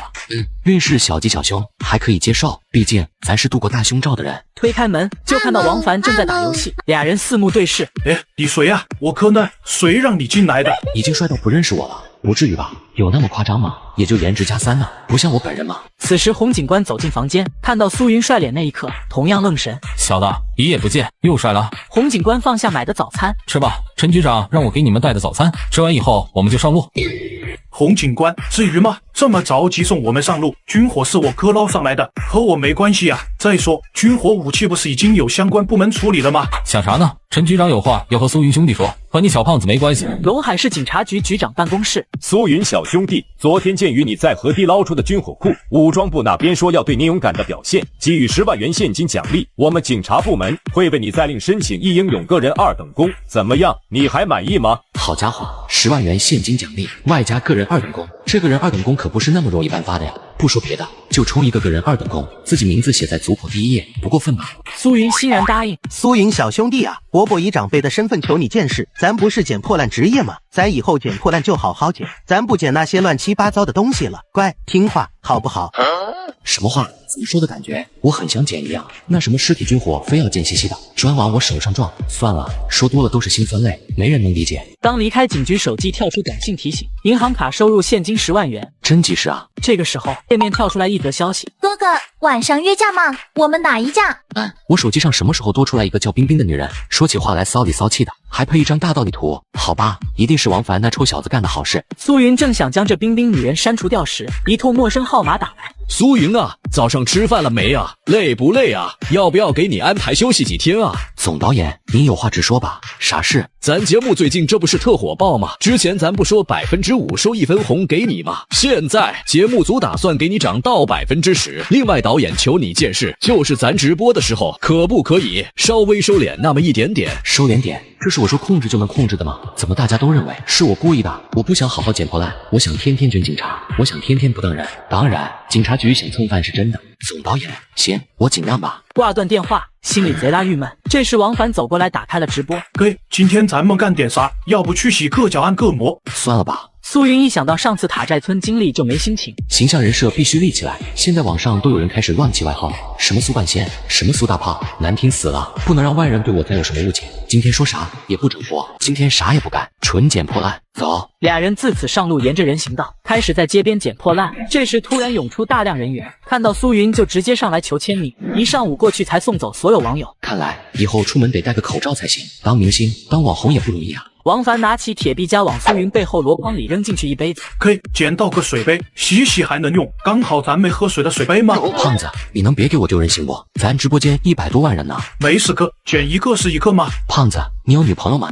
你捡这玩意干啥？别人用过的，多脏啊！你扔了，哥给你多买几个成不？哥，你不懂，咱该省省该花花。再说，谁告诉你我没女朋友的？五指姑娘不算。哥，瞅你那点出息！眼看苏云要干自己，王凡立马缴械投降交代。嘿嘿，实不相瞒哥，昨天用你的手机微信搞了个网恋对象，叫冰冰那个网恋，满怀大道理的那个，你确定那女人不是出来卖的？哥，你这么说你弟媳妇，我要生气了。没看出来，你还挺认真。哥，今天晚上咱们能早点下班不？我想让你陪我去约个会。行吧。苏云明白死胖子啥意思，不就想让我陪着把不关，顺便再买个单吗？看在小胖子这么认真的份上，我就勉强答应了。俩人一路继续往前走，看眼时间，差不多也该到饭点了，再捡一个就吃饭。忽然，苏云眼前一亮，视野中一根碗口粗细黑色线条被严严实实包裹着。哇塞，这玩意看起来就很值钱的样子哎。苏云凑近看看，嗨，这黑线还挺粗，外面包裹着泥土啥的，看破损程度可以确认是没人要的。哥，今天能赚大发了。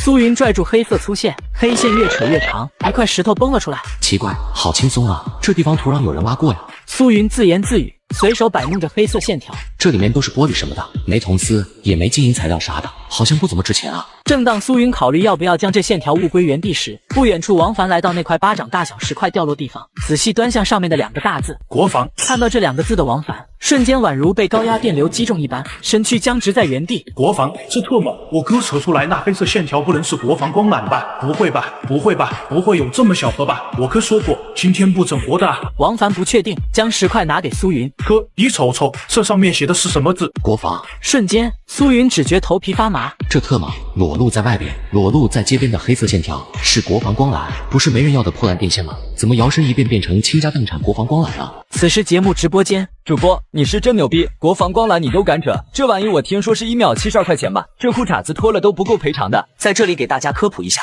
自打你扯断国防光缆那一刻起，卫星就已经把你锁死了。苏云、王凡俩人大眼瞪小眼，我们想捡的只是没人要的线条而已，怎么好端端变成国防光缆了？这玩意不是应该埋在地底下的吗？为什么会暴露在外面？你丫隔着勾引我呢是不？哥，你说咱们现在咋办吗？要不咱们跑路吧？与此同时，最强挑战者节目组各部门负责人组长瑟瑟发抖。总导演上午不是说给54号选手打电话了吗？不是给他鼓励奖励了吗？难道是10%的利润分红还不够？哥几个，咱们现在订机票跑路还来得及不？我给家里交代一下后事。总导演一个劲给董事长打电话，给投资方，给制片人打电话，怎么都特么没人接？正当他郁闷时，有知情助理秘书推门而入。导演，刚刚得到消息，光缆是11点3分扯断的，董事长投资人是11点31开车跑路的。龙海市警察局，洪警官面色严肃。刚刚得到消息，龙海市驻地军区执行军事演习时，意外发生信号中断。根据排查，是用昌街附近一条1级干线国防光缆人为挖断。目前，武装部向我们请求支援，希望我们能尽快找到始作俑者。国防光缆1级干线，好家伙，还是人为挖断的，哪个不要命嫌自己活太长家伙干的，真是疯了！国防光缆牵扯重大，涉及到我军军方军事机密、军事演习、作战信息等等，还请诸位务必重视起来。局长不在，不能让局长失望。这个时候，龙海市警察局大门口，一辆出租车缓缓停了下来。王凡机械木讷的扫码支付。小伙子，你们脸色看起来不大对啊，是不是出什么事了？说出来给叔听听。叔在龙海市还算比较有人脉的，叔给你们摆平。我只是参加了一档综艺节目，竟引得军队包围警局，只因我不仅每天捡尸体换奖金，还捡到了一个军火库，而现在又捡到了国防电缆。小伙子，有什么事说说看，叔给你们摆平。叔，谢谢你的好意，不是我们不相信你，是你真没法摆平。出租车司机一愣，咋地？不相信叔的实力？实不相瞒，我有个哥们是队里的，只要你们。大叔，我们走了。说完，苏云抱住那光缆走向了警察局大院。苏云兄弟，我们又见面了，怎么办？心里面多少有点愧疚感，可这国防光缆又不得不处理，硬着头皮上岗。洪警官，你看这是什么东西？苏云将线摆在二人面前。这是什么？洪警官接过来，俩人仔细端详。苏云兄弟，你哪搞来的？这东西不像是电缆线啊，这里面没有铜丝，也没有金银材料，有点像玻璃纤维。洪警官自认见多识广，脑海中思索，什么线条能和手中这根吻合？苏云小兄弟，你这不会捡的光缆吧？这玩意可不怎么值钱啊。洪警官果然见过大世面，能分析出是光缆，不错，快告诉他这是国防光缆，让他怀疑人生。洪警官你说的没错，你手里面拿着的这根是光缆，我捡破烂的时候一不小心捡到的。原来是这样啊！洪警官哈哈笑了起来。苏云兄弟，你捡大炮、捡军火库都不怕，你怕这光缆干什么？民用光缆是可以维修的，没事，你只要不捡尸体，不捡大炮，这光缆的小事我能帮你搞定。待会我联系维修部门修一下就好。不是维修不维修的事，洪警官，有没有可能这是一根国防光缆呢？两人脸上笑容戛然而止，又拿起手中黑色线条仔细研究，终于在表面细小位置发现端倪。这标志，老洪，这好像真是国防光缆。不是，国防光缆和苏云这俩又是怎么牵扯到一起的？你不是捡破烂的吗？难道武装部那边打来电话说的人为挖断？洪警官一整个人僵在了原地。苏云这小子刚想夸他一上午表现不错，结果人直接拎着国防光缆就找上门来了。这是你能捡的吗？是你能碰的吗？你小子是真敢啊！又在稳定发挥，稳如老狗啊你！这个时候，天空中数架直升机朝警察局而来，警察局周边被越野军车封锁，一名名身着迷彩服的军人将所有出入口封锁。老洪，快给局长打电话让他回来，我们警察局被军方包围了。此时，陈局长和张副厅长正前往厅里面汇报工作。陈局长手机铃声响起，陈局，您快回来吧。老洪，什么事？我不是说过，非要紧事不要给我打电话。齐厅长那边大会正等着呢。陈局，您还是回来吧，咱们龙海市警察局被军方大部队包围了。军警不分家，军方怎么会突然包围他们龙海市警察局的？没道理的呀！前面掉头，我们回去。张副厅长掏出手机，给齐厅长发送了一条短信。陈局长眉头皱得很深。老洪，你好好跟我说清楚，到底是怎么回事？陈局，苏云兄弟一不小心给国防光缆剪断了，他拿着一节国防光缆来局里，人武装部的人直接就找上来了。国防光缆，老陈，别激动，你别激动，这厅里我不回去也没事，这汇报咱不去也行。小兔崽子真能惹事，昨天刚捞上来一座军火库，今天就开始整国防光缆，人家开挖掘机一不小心挖断光缆，人是当天扛着飞机逃跑，你倒好，不跑路直接找上警察局也就算了，你他妈开着直播整活，军方不找你找谁？挂断电话，洪警官心情一整个不美丽。直升机从头顶缓缓落在警察局大院，一名中年男人从直升机上下来。2个2星，中校军校，这下搞大发了。别说了，神仙来了都救不了，人这一生本来就短暂，你还非要走捷径。老洪，我们又见面了。老郑是你啊？老洪，情况你们应该都了解了吧？恶意破坏光缆，迫使我方军事演习不得已中断，这等居心叵测之人，不能容忍，必须严惩。此话一出，众人纷纷咽了口唾沫。老郑啊，你知道年轻人吗？年轻气盛的，知错能改，还是不错的。苏雨小兄弟他，我想应该也不是故意的。你看，咱们能不能从轻处罚？说完，郑剑锋看了看身旁的苏云，小子有点眼熟啊，你该不会就是昨天也和捞出军火库那个吧？捡破烂10年无人问，一招大炮天下知。此情此景，我想创区一首，在大大的的工地里边挖呀挖呀挖，凑近一看，国防光缆，哎呀我的妈！嘿，要么说孩子从小就聪明了，小小年纪就端上了铁饭碗。小伙子干得漂亮啊，干得漂亮！剪断了国防光缆，还干得漂亮！这一句话直接给大家伙小脑袋瓜干萎缩了。小伙子，你是这个，有困难找警察，有事找警察，这是对的。记得以后就这么干。喏，这是我的电话号码。郑建锋将自己的联系方式递给了苏云。以后老洪他们不接待你，我接待你。什么情况？剪断了国防光缆，不但没事，还有人这么怀疑。你们不会以为我是来抓捕苏云兄弟的吧？我带人来你们警察局是有事请求援助的。那你说的罪魁祸首？洪警官脑瓜子嗡嗡的。放心吧，凶手跑不掉的。在国防光缆被人为破坏挖断的那一刻开始，我们卫星定位就已经捕捉到真正的罪魁祸首，他们很快就会被押送过来。也就是说，在苏云捡到国防光缆之前，就已经有人将国防光缆挖断了。意识到这一点，在场所有人都狠狠松了口气。节目组总部音乐响起，大家爆发出前所未有的狂欢。此时警局大院，没过一会，几名戴着头套的嫌疑人被押送过来。王凡瞧见，咽了口唾沫。娘们，直接特战抓人，还好光缆不是我们挖断的。报告首长，人已带到。目前根据我们了解，尚有一名老板在我们实施行动前提前跑路，我们的人正在全力搜捕中。辛苦你们下去吧。另外，将我们军区的黄教员请过来，就说有要紧事处理。是。特战小队乘坐直升机。为什么要立意破坏国防光缆？俺们真不知道那是什么缆啊！国防光缆难道不是网速快的电线吗？管它是缆还是电线，在俺们村那埋在地里面的，又没人看着，那不就是没人要的东西吗？挖几根出来用用怎么了？他奶奶的，你们还有理了！国防光缆那么大个是牌子，你们瞎？大哥啊，我们不认识字啊，就听别人说国防光缆大玩意网速快，我们想着挖几根出来试试，兴许网速提高了，业绩也就提高了。谁知道网线还没插上去呢，结果你们的人就出现来了，门被你们拆了，心脏吓得突突的，我们要报警。这家伙9年有漏网之鱼，真假暂且不论，得意挖断国防光缆还要报警。这几个人没什么文化，郑建锋最头疼这种没文化、胆子大。老郑，你先别急，看这几个人状况，应该是外地来的，或许有可能是被骗来的，也说不定。老洪啊，实不相瞒，我带着几个人来，还有件事就是拜托你们警局的。我手底下人在抓捕时发现他们所处的公司是一家规模不小的传销窝点，甚至与境外一些电诈有关。此话一出，洪警官猛地倒吸口凉气，脸色唰的一下就阴沉下来。他奶奶个腿的，这群人简直坏的流水，坏的流脓。洪警官，我知道你现在最想什么，你们不能打人，让我来。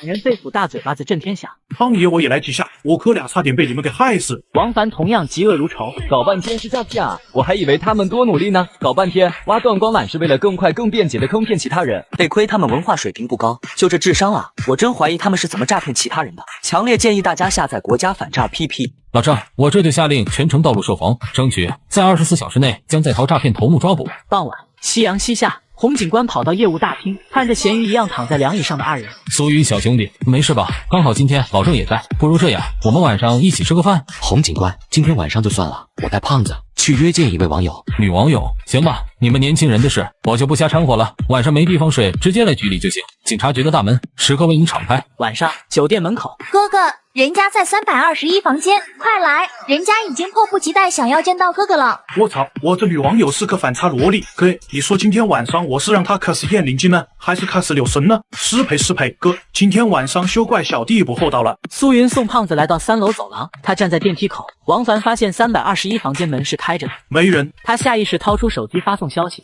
亲爱的，你在哪呢？哥哥别急，人家马上到。苏云摇摇头，按下电梯，准备下楼。这时电梯门徐徐打开，一名身着黑色风衣、戴着口罩的男人走出。大热天午这么严实，真当自己是个明星，根本不稀罕多看一眼的。哥哥，电梯门还没关，一道酥麻的萝莉音袭来。特喵的，这声音听起来好耳熟，是怎么回事？苏云看去，那名黑色风衣男迈步走进了321情趣大床房。胖子那屋，我操！这一幕给苏云小脑干萎缩了。炸裂！我原本还羡慕胖子来着，现在我想吐。这特么是男吗？没看出来啊？胖子玩的这么花。猛然间，321情趣大床房房间内传出惨叫。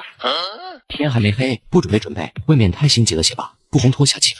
胖子他原来是这样的人。救命啊！非礼啊！抢劫了，嘎腰子了。是胖子王凡不错，听起来很痛苦，里面到底发生什么事了？妈的，不管了。苏云冲到321情趣大床房门口，一脚踢开房门，同时那名风衣男被门顶砸中头，直接晕了过去。王凡猛然提起裤子，见到苏云，哇的一下子哭了。给，我不干净了，这特么是个死变态，他欺骗我感情，还想搞我腰子炖汤，我以后再也不网恋了。哥，咱们报警吧。王凡无比委屈，哈哈哈，网友见网友，那特么就是互开盲盒。求胖子王凡的心理阴影面积。此时此刻，苏云满脸沉着冷静，呆呆站在原地。不是，这要巧合的吗？无巧不成书，自己今天真是小杰。姓名膀胱大，性别男，性格隐忍谨慎，喜欢肉感小胖子，机智易怒，兴趣以诈骗为乐，身份有叛透诈骗团伙头目。警方抓捕在桃园县，罪行残害多名或成年或未成年男性小胖，诈骗金额高达5亿，与境外窝点勾结。好好好，踏破铁鞋无觅处，得来全不对。一伙人就该整整齐齐的。洪警官，我要报警。与此同时，洪警官与郑建峰二人谈论着有关苏云这期间发生的一桩案件。这小子应该来当刑侦队队长了，破案效率比局里任何一位警察都高，简直是100年难得一遇的刑侦天才。老洪，别说你心动，我也心动。咱就是说，正常人谁能把一座军火库从河里面捞出来的？这个时候，洪警官接通了电话。洪警官，我要报警。报警？怎么又报警了？你小子才从警局里离开多久？这还没1个小时呢吧？吃顿饭的时间都不够用，感情一出警局就是战场，就要报警？苏云小兄弟，你别吓唬我，你好好跟我说，这次不是大炮，不是国防光缆吧？洪警官，别慌，这次是好事，不是坏事。待会你们来一趟诺维纳大酒店，诈骗窝点头目被我给逮住了。我是谁？我在哪？我在干什么？我没脑子了。老洪，出什么事了？苏云兄弟他抓到了诈骗窝点头目。那个性取向有问题，叫做膀胱大的家伙抓到了。郑建峰脑瓜子嗡嗡的，有点怀疑人生。不是啊，自己手底下生猛无比的特战队都没找到的诈头目，你苏云又抓到了。你这才离开警局多久？有1个小时吗？怎么做到的？老洪啊，怎么苏云出门，罪犯天天往他怀里钻啊？苏云兄弟他是罪恶克星啊，咱们要不要检讨一下自己？老郑啊，我就说过苏云兄弟他邪乎，我们局长还请他做安全宣传员来着。现在我们龙海市警察局官网火得一塌糊涂。老同学，走吧，你不是好奇吗？我带你去见识见识大场面。不出10分钟，洪警官亲自驾车来到诺维纳大酒店。洪警官赶来321情趣大床房，刚开门就看到苏云、王凡俩人点了份大盘鸡外卖，一边吃一边让膀胱大用鸡骨头拼组奥特曼。我要的是鸡头奥特曼，你特么是不是又想吃大嘴巴子了？这辈子从未这么讨厌过鸡。洪警官，你们来了。诈骗窝点头目膀胱大已经给你们抓住了。膀胱大哇的一声哭了。洪警官，我们逗他玩呢，你看他都感动哭了。神特么感动哭了，谁家好人感动哭是鼻青脸肿的啊？主播不行，你干警察吧，你这审讯起来一套一套的。晚上，众人回到了警局，膀胱大被带到了审讯室。他对于自己罪行供认不讳，不过当涉及到诈骗金额流走去向时，洪警官发现金额对不上，账目出现问题，膀胱大在撒谎。可不管怎么审问，这家伙都死咬紧牙关不说，审讯陷入僵持。晚上9点，洪警官来到了苏云的房间。苏云兄弟，帮个忙，膀胱大就诈骗金额数目一事，在刻意隐瞒。老郑告诉我说，这条信息很重要，是抓捕其同伙及其余诈骗窝点的至关线索。诈骗金额若与境外交易牵扯挂钩，一旦膀胱大这边松口，可能会牵扯出一个巨大的诈骗帝国，牵扯到千家万户，数不尽的受害人。这膀胱大还是不服气啊！此时审讯室内，2名刑侦队员就心理学方向开始对膀胱大施压。可惜膀胱大是一个情商、智商都很高的人。警官，看你脸色不对，应该有段时间没来亲戚了吧？我劝你还是去中医馆看看。你们当警察的要注意身体。小李，你们先出去吧。在审讯室外的洪警官推开门，2名警员匆匆离开。嘿嘿，警官，我谢谢你救了我。为了报答你，该说的我已经全盘交代。你问的那个什么诈骗金额，真的没错，赶紧关押我吧，判刑吧。膀胱大唇角上扬，自信心爆棚的他开始挑衅洪警官，然而洪警官只是笑笑不说话。侧开一个身位，一张帅气逼人、满脸戏谑的男人出现。是他。膀胱大整个人宛如触电般傻在原地。为什么这个魔鬼，这个恶魔也在警察局？不是，他难道没走吗？苏云拉着一个板凳坐在膀胱大面前。光大呀，你不老实啊？怎么之前在酒店里的开导全忘记了？膀胱大浑身颤抖。洪警官，你先出去稍等一会。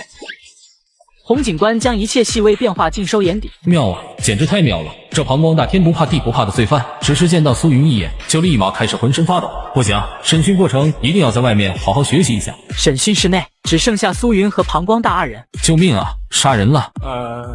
苏云起身，反手一个大嘴巴子。你叫你妈呢？我让你叫了吗？安静下来后，苏云又重新回到位置上，从口袋里面掏出一堆自己刚嗑的瓜子皮。一股不祥的预感扑面而来。花园宝宝看过吧？把一股比古最富有感染力的一面给我拼组出来。我操，看啊，这特么就是传说中的玛卡巴卡折磨术吗？学到了，学到了。膀胱大咽口唾沫，拼组出伊古比古，我根本不看那动画片啊！玛卡巴卡还听过，那特么伊古比古是个什么玩意？就一个感染力，你让我用瓜字皮怎么拼组？这特么哪怕是世界绘画大师都不一定能够办得到！杀了我，杀了我！有本事你就杀了我！苏云眉头微皱，起身，一个大嘴巴子，膀胱大一整个懵逼。逃避是解决不了问题的，发疯对抗只会带来大嘴巴子，而且这大嘴巴子不光疼，还特么带有buff一样，直击心灵。哥，别打了，我拼组还不行吗？孺子可教也，拼吧，限时5分钟。老天爷，不带这么折磨人的。苏云掏出手机，播放背景音乐。玛卡巴卡玛卡瓦卡米卡玛卡玛卡巴卡阿玛呀米卡玛卡哦。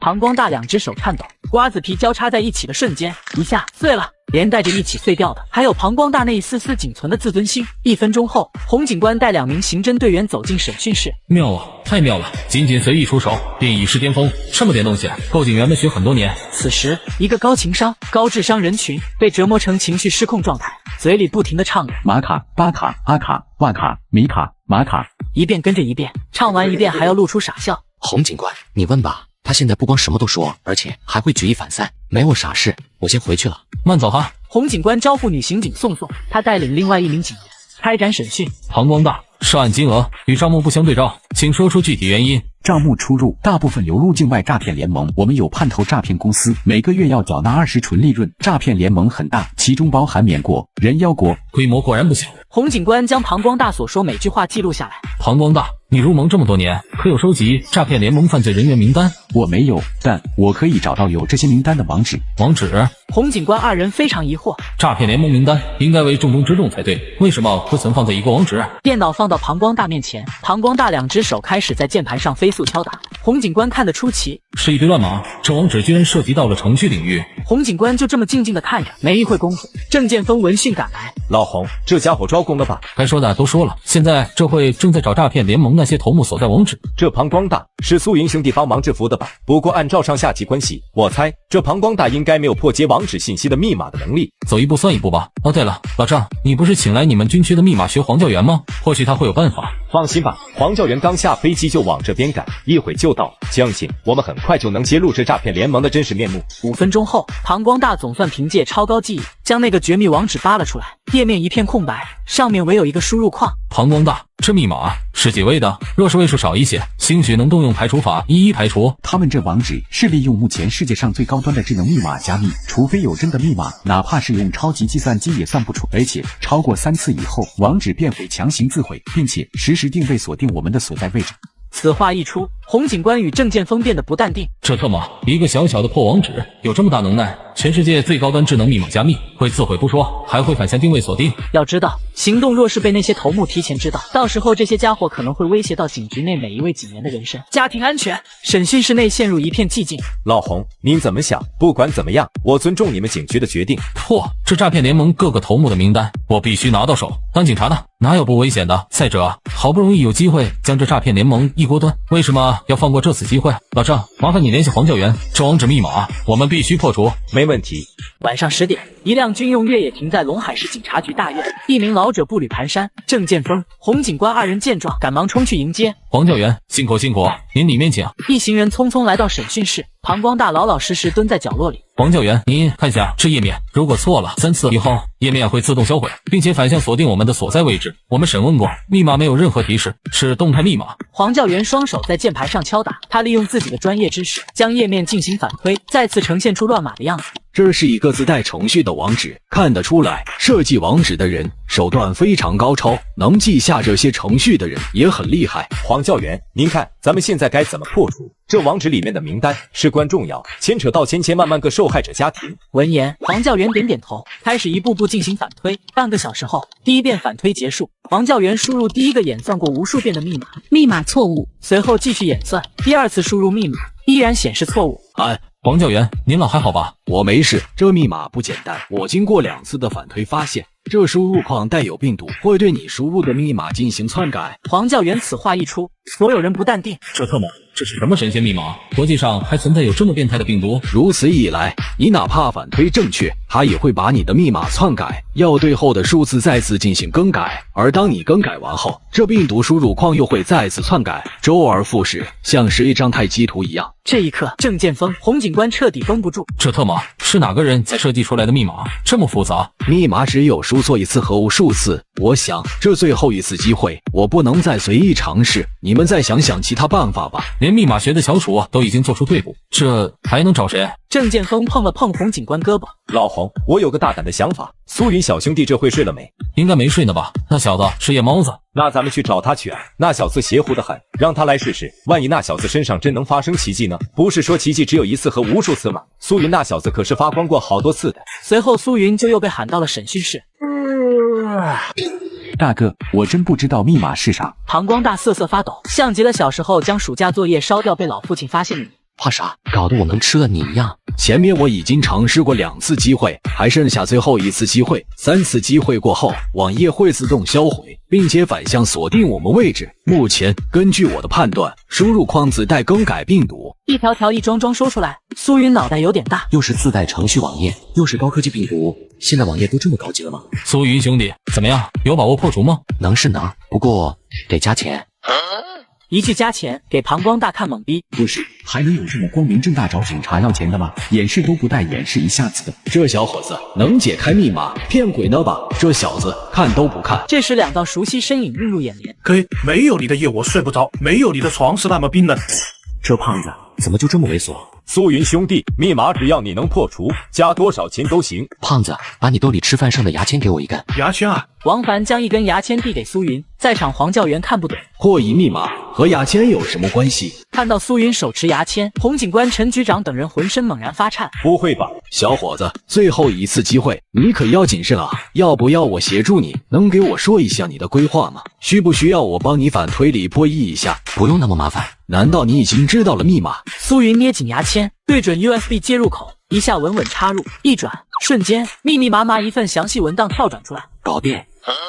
南美国家密码界翘楚的网页就这么破除了。黄教员感觉自己是在做梦，破译密码大半辈子，不管什么密码，他都有属于自己的一套公式。这小兄弟一根牙签直接破除，你法师啊！说破就破，你小子一根牙签搞定，这一幕怎么似曾相识啊？洪警官、陈局长等人面面相觑，就是这个味道，就是这个熟悉的动作，人还是那个人，专家已不是那个专家，每天随手震惊一位专家。主播，你这样很容易没朋友的。不是，主播法师吧？密码都能破译，我心里也有把锁，麻烦帮我一下子。正当众人震惊之际，笔记本电脑开始自动解体。力道有点大，不过你们放心，那网页已经被破除，只要你们能将笔记本电脑组装好，名单还在。众人一度无语，蹲在角落的膀胱大松了口气。原来大哥这么牛掰啊，难怪会被这么多大佬包围。还好，那一注一都没用在我身上，不然后果难以想象。膀胱大缓缓站起身。我还知道国内一些诈骗窝点，对，我现在将所有详细信息给你写出来。苏云教授，能说说原理吗？我研究密码学这么多年，还从未见过这种破译方式。早知道不当着众人面出手了。黄教员，真不是我不教你，是根本没法教，这不是一天半会能学会的。哎，我明天还要捡破烂呢，要不改日再聊。这种改日推脱的说法，骗小孩子还行，我可是活了大半辈子的人，傻话里话外意思听不懂。哎，黄教员，苏云兄弟，你看这样行不行？你不是要捡破烂吗？我带你去我们军区训练场捡怎么样？军区训练场那地方有破烂？你放心，只要你去，我们整个训练场、整个基地的破烂都归你一个人捡，怎么样？苏云陷入沉思。郑大哥，要去可以，不过我只有一个问题，你们那里包吃包住不？一句话给在场几人小脑干萎缩，懵逼再懵逼。主播，你蹭饭跌大王八，见过会蹭饭的，没见过这么会蹭饭的。不是啊，主播，你蹭饭警察局也就算了，连军区的饭菜你也敢蹭，你不要命了？洪警官见鬼样看着苏云，要么说这小孩看起来打小就聪明呢，你甭管他干啥，从来不会亏待自己的肚子，就这么点要求。苏云兄弟，你瞧不起谁呢？我们那么大个的，能不管你饭吃？你放心，只要你去，破烂是你的，饭菜都是你的。洪警官只是静静地看着自己这位老同学装逼。敢将你家大业大，你就厉害呗。行吧，给这位小祖宗换换的也行。那好，我明天就跟你们走了。清晨6点，网络上出现了多条重磅新闻。著名麦克阿瑟将军这样评价说：开局给他一根铁臂架，一个箩筐，他能捡出尸体，他能捡出军火库。如果让我选择对手，我一定不会选择苏云。早上7点，叮，今日签到成功，奖励力量+2，智慧+2，今日运势终极小凶，今日特殊奖励幸运大转盘，来选一个吧，祝你发大财。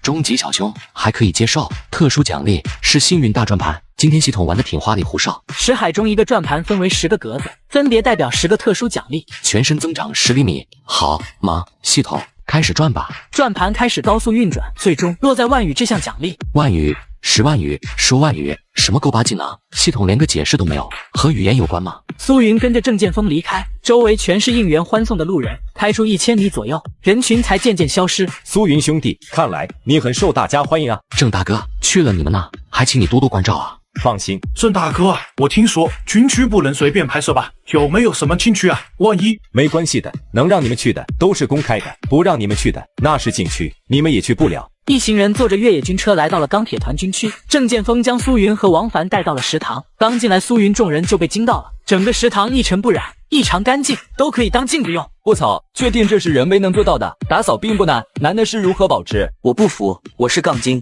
让我舔一下桌角，我就不信它没有一点菜味。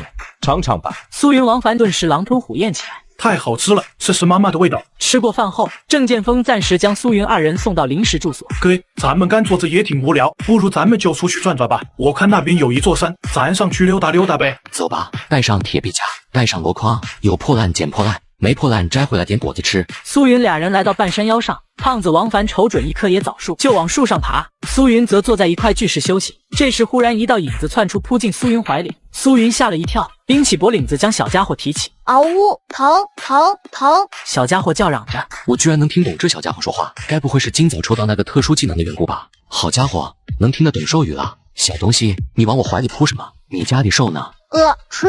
哇塞，我对这种小玩意完全没有任何抵抗力。话说，小东西什么品种？别是什么保护动物？这时王凡摘了有不少的野枣，一眼瞧见躺在苏云怀里那个小东西。卧槽，哥，你从哪弄来的这小野猫啊？我最怕小动物了。不是我弄来的，是他自己扑到我怀里的。那现在咋整啊，哥？这小东西不会讹上我们了吧？走吧，往山上再走走。如果遇到这小东西的父母，咱就给他放下来。那万一没遇到呢？如果没遇到，就给他捡回去。这小东西看起来才不到1个月大，让他自己待在山上，不是饿死就是被其他动物吃了。也是。两人带着小家伙又转悠了一会，天色渐暗，也不见有什么动静。苏云只能带着小家伙下山，刚到山脚下就看到郑剑锋正在等着两人。苏云兄弟，让我找的好苦，你们上山收获怎么样？收获还不错，特别在山上捡了只小奶猫。郑剑锋大致扫了眼，没多想。苏云兄弟，这小东西养起来不容易，更何况你们节目这个工作性质。郑大哥，看你着急忙慌的，找我有什么事吗？其实也没什么事，你们第一天来，想着带你们体验下军区生活。晚上我们安排了夜训拉练，结束后大家可以围在一起拉个歌什么的，要不要来？没问题，只要郑大哥你们管饭就行。哈哈，那是自然。钢铁团军区食堂，值苏云他们在人较少的区域坐下。饿死，吃。小祖宗，别乱叫了，再乱叫，奶瓶子给你掀翻。嘿，这小东西饿是鬼托生的吧？还是说从出生就没吃饱过？这一大瓶羊奶马上都要喝光了，小家伙感觉是来抢饭吃的呀。正是长身体的时候，让他喝吧，只要他听话，咱就不掀他奶瓶子。突然多出来一个小家伙真宠，好不爽！来，小家伙叫爸爸。小家伙没理会往返，继续认真喝奶。畜生就是畜生，听不懂人话的。然而小家伙立马张开粉嫩小嘴，嗷呜的叫着：“胖子，小家伙在骂你呢。”切，我才不信呢！万一他反应迟钝，是在叫我爸爸呢？听到胖子这个理解，苏云直接笑了出来。哥，你笑啥？你让他喊，他也骂你，不信你试试。试试就试试。来，小家伙，叫个爸爸听听。小家伙一愣，随后张开嘴叫了起来。这次苏云听懂了，爸爸，还挺聪明。来，握握手。小家伙试探性抬起左前肢，叫一声。小家伙的声音洪亮，一时间众人懵了。什么鬼？这小东西才多大？1个月不到，你说啥他做啥？难不成我们说的不是一种语言？郑剑锋活了这么多年，也是第一次见到这种场景。卧槽，苏哥你驯兽师啊！我顶级驯兽师都甘拜下风。苏哥，我女朋友你看，啥时候我给你寄过去？到了晚训时间，郑剑锋亲自带训。今天晚上加练，负重13公斤5公里越野，要让我看到你们的决心。10人立马开始按照负重越野路线开始跑步。苏云在越野车上全程跟随，看着跑步的战士，摸了摸自己的8块腹肌。哎，这就是当挂逼的感觉吧？苏云兄弟，感觉怎么样？有没有要想来参军的想法？以你的各方面素质能力，早晚有一天你能干到我这个位置。2杠2星的中下。突然，越野车紧急刹车，有情况。钢铁团临近山区，出现一雄狮、一母虎，还有零零散散跟着10几头。再往后是一些野猪、黑豹、狼群，堵住了去路。我不想被吃啊！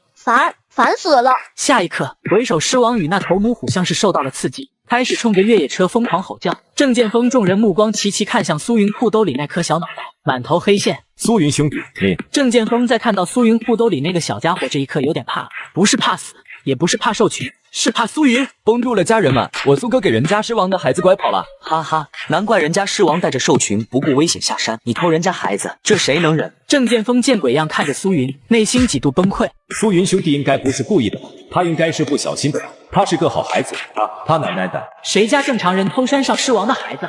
裤兜里这小家伙是一头难得的狮虎兽。哦，你丫爸妈都来了，你吼一嗓子，咋还又睡过去了？苏云一整个无语住，快给人家父母送过去，我看人家挺着急的。行吧，我下车。苏云兄弟，你让小家伙放地上，他见到爸妈应该也就走了，是吗？小家伙冲着自己爸妈吼了一嗓子，烦人！这小东西搁哪学的呀？看样子小祖宗没有半点要跟父母走的意思，再这么僵持下去，难免会爆发什么冲突。苏云打开车门下车，苏云兄弟，你要小心啊！郑大哥，麻烦我来解决，放心吧，有我在，没人能在我眼皮子底下受伤。说着，苏云下车。爸妈，我离家出走了。爸妈，我离家出走了。你这潜台词不就是我被好人拐跑了？此话一出，狮王与母虎死盯住苏云，一股兽贩子的既视感。你们愿意带走，赶紧给他带走吧。闻言，狮王与母虎眼神一愣，他们没料到苏云说的话可以听懂。臭小子，跟我回家！孩子，人类世界很危险，跟我们回去。不回家，他是好人，他有奶。这孩子一看就射傻了，回家妈喂你。我要喝羊奶，羊奶好喝。改天爹给你抓几头羊，给你当奶妈。没科技，没很活的，我不喝。妈的，完全听不下去啊！这小东西不过跟着他们几个小时时间，这话术都从哪学来的？他咋知道给他喝的羊奶有科技有很活？是有科技和很活的奶是好喝，但关键那玩意不营养啊！狮王母虎苦口婆心，不管怎么劝，小东西就认准苏云。这时不远处天空，数架直升机徐徐飞来。虎算了，由着孩子去吧，求你照顾好我们的孩子，谢谢了。谢谢，动物居然有如此丰厚的感情。整个兽群对苏云一人大型跪拜。我哥他这么牛逼的，不愧是我哥。卧槽，活久见啊，兄弟们！兽群跪拜，这特么不是兽王的待遇吗？什么意思？兽群这是拜我苏哥为王了？咋的？我苏哥这是要在动物界称王登基的节奏。苏云带上小家伙回到越野车上。娘嘞，太刺激了，还得是你啊，苏云兄弟。郑大哥，没事就好，往后一段日子可能要麻烦你了。苏云兄弟，太客气了，今天不是你，咱们恐怕很难安然无恙离开。再说，多一只狮虎兽而已，它就这么小，能惹出什么祸端？不就喝点羊奶什么的吗？我们钢铁团军区还供应得起。因为事出变故，战士们纷纷回到宿舍休息。回到营帐内，如果哥你实在寂寞，晚上也可以偷偷来我被窝。哥，晚安。深夜，一道长影钻进帐篷，来到苏云床边。忽然，一道兽影从天而降，扑倒压在长蛇身上。竹叶青，卧槽！我是来做护卫的。狮虎兽张着还没长出牙齿的嘴，一个劲咬。护卫，还好有小家伙在，反应倒是挺迅速。苏云将小家伙从竹叶青身上拿下来，倒头就睡。不是，就这么睡？这特么怎么感觉左青龙右白虎？社会我苏哥，人狠话不多，狠人大地，我只认苏哥。翌日清晨7点，丁，今日签到成功，签到奖励全属性增强+2，运势补算因不可控因素暂定为未知。没有特殊奖励可以理解，但今日运势补算居然未知，狗系统摆明了玩花火。苏云兄弟，昨夜睡眠还好吧？今天我就带你们好好体验下军区生活。我抽调出来几个尖兵班，两组队，咱们举办一场挖战壕大赛，怎么样？郑大哥，以前我只见过，还真没挖过。和咱们军区尖兵战士比赛，我可不一定能赢。苏云兄弟了，咱们举办挖战壕大赛，重在参与，不在输赢，能和你切磋，大家伙高兴还来不及呢。苏云站在一片旷野前，准备挖战壕大赛。哥，真好，我们是一组。其实小家伙也算一份劳动力，年纪轻轻，不能光让他吃饭不干活呀。也是，人都说草养的好养活，也不能让他一直睡，奶不能白喝，那就算上这小东西吧。哦，对了，这小家伙还没名字呢，得取个好听的名字吧。哥，叫山炮吧。我看你像山炮，再想想。刹住，口圣子，屁眼子，再橛子。小东西以后就叫常威吧。常威，他叫常威，那我叫什么？来福呢？我们家来福呢？嗷呜嗷呜。常威啊，以后记得不能打来福。嗷呜嗷呜！各就各位，1个小时挖掘时间开始。声音落下，队员们对准自己所在区域开启跑土模式，而苏云和王凡有些目无章法。几分钟后，王凡已经满头虚汗。哥，不行了，胖子，你就是虚胖，平时缺乏锻炼，身子越来越弱，还不如我们常威卖力呢。小家伙用爪子卖力的刨，半个小时，战士这边站好已初具形状。苏云兄弟，加油啊！常威，加油！晚上爹给你多加1瓶奶。嗷呜！常威更加迈进，苏云看得无语。常威啊，爹教你不能这么挖，来换个地方，咱爷俩一起。苏云配合常威在边缘继续深挖。哥，我肉体上帮不了你们，对，我在精神上可以协助你们，在小小的花园里面挖呀挖呀挖，种小小的种子，开大大的。这时苏云像是挖到了什么坚硬的东西，只见一片钢铁出现在眼前。挖到军队里面的废铁了，挖战壕大赛没赢，挖到废铁也行啊。苏云继续刨动松土，一个黄色三角特殊标志出现，苏云傻眼了。以前记得在哪里见过，好像是那一枚从天而降、正义无比的换作小男孩的核弹。嗷呜嗷呜！胖子，哥，咋了？是不是觉着我的歌声震人心魄？快去叫郑剑锋大哥。咋了哥？核弹，我们挖到了核弹。核弹？等等，我可挖到了核弹。哥，你别吓我。核弹出来了，别冷，还出息了，还通杀。卧槽，别闹！3楼哥们，你小嘴是不是抹了开塞露？你咋知道是核弹？系统那狗东西今天没有晕视不算，就是这个意思。妈的，核弹那玩意有辐射呀！老子才年纪轻轻20岁出头。苏云从战壕里面走出来，战士们脸上洋溢着兴奋。苏云兄弟，加油啊！别放弃，还有时间，再挖几下子吧。面对战士们的鼓励，苏云有点哑巴吃黄连。再挖几下子，那铁疙瘩是说挖就能挖的吗？苏云来到郑剑锋身边，苏云兄弟了，怎么样？你们年轻人了，就要多动手。苏云兄弟，你以后慢慢体验吧。来，给个数数，此次挖战壕感觉如何？其实还行。郑大哥，你先停一下，我刚才一不小心好像给核弹挖出来了。苏云兄弟，你们年轻人是不是都喜欢说这种冷笑话？什么核弹不核弹的，我堂堂一个中校都没见过核弹呢。郑大哥，没开玩笑，要不你跟我过来看看？哈哈哈，看看就看看，你们这群年轻人啊，想让我指教就直说嘛。走走走，我倒是要看看你的战壕挖的怎么样。郑剑锋跟在苏云后面，来到边缘界限。郑大哥，不如我们一起跑路吧。郑大哥，你看那标志熟悉不熟悉？什么标志？郑剑锋顺手势看过去。我的妈，这特么核弹！这个世界上真有人能挖出来核弹？郑剑锋脑瓜子嗡嗡的，脑海中渐渐回忆起洪警官说的话。老郑啊，你最好小心点，就捡点破烂，能出啥事？他奶奶地，我不就想带你体验一把军区生活吗？我不就带你参加一个挖战壕大赛吗？行，你妈不过可以跟我说，咱友谊第一。现在你给我挖出来一个核弹。郑大哥，你看看咱们现在怎么给他处理点？要不我还是通知下团长。怎么样？时间到了吗？哪一组是第1名啊？都过来吧，赶紧的，自己隔离自己。苏云兄弟这边挖出了核弹。啥玩意？核弹？钢铁团团长办公室，团长，不好了，出大事了！那苏云挖出了一枚核弹。核弹是我理解中的那种核弹吗？不对啊，怎么可能会有核弹埋在地底下？再说，正常人谁没事挖核弹干嘛？胡团长立马联系核弹专家，又亲自带人将这一带拉上警戒线。1个小时后，从京都调遣过来的核弹专家来到了钢铁团军区。能挖出核弹也是本事，这算是夸赞吗？肯定是。嗷呜嗷呜！专家们开始了工作。哥，核弹不会爆炸吧？闭上你的乌鸦嘴！苏云兄弟，求你见识，如果专家们解决不了，你能给他拆了不？拆解核弹吗？看情况吧。这时核弹头已然映入众人眼前，不过核弹头后面是空的。核弹专家们大眼瞪小眼，搞什么？为什么只是一个空壳？哥，看来咱们运气好。这时胡团长也围了上来。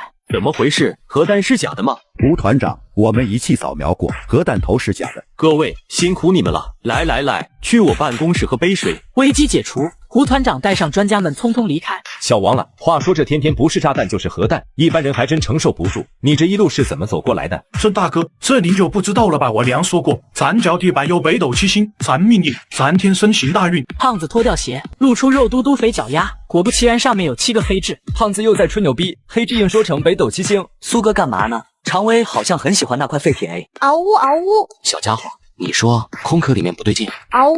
常威冲进去空壳里面，爪子挠啊挠。奇了怪了，常威一直挺老实听话的，为什么突然会如此反常？难不成这薄薄的空壳里面有东西？苏云将常威拉出来。常威，你说这里面有东西让你不舒服是吧？嗷呜嗷呜！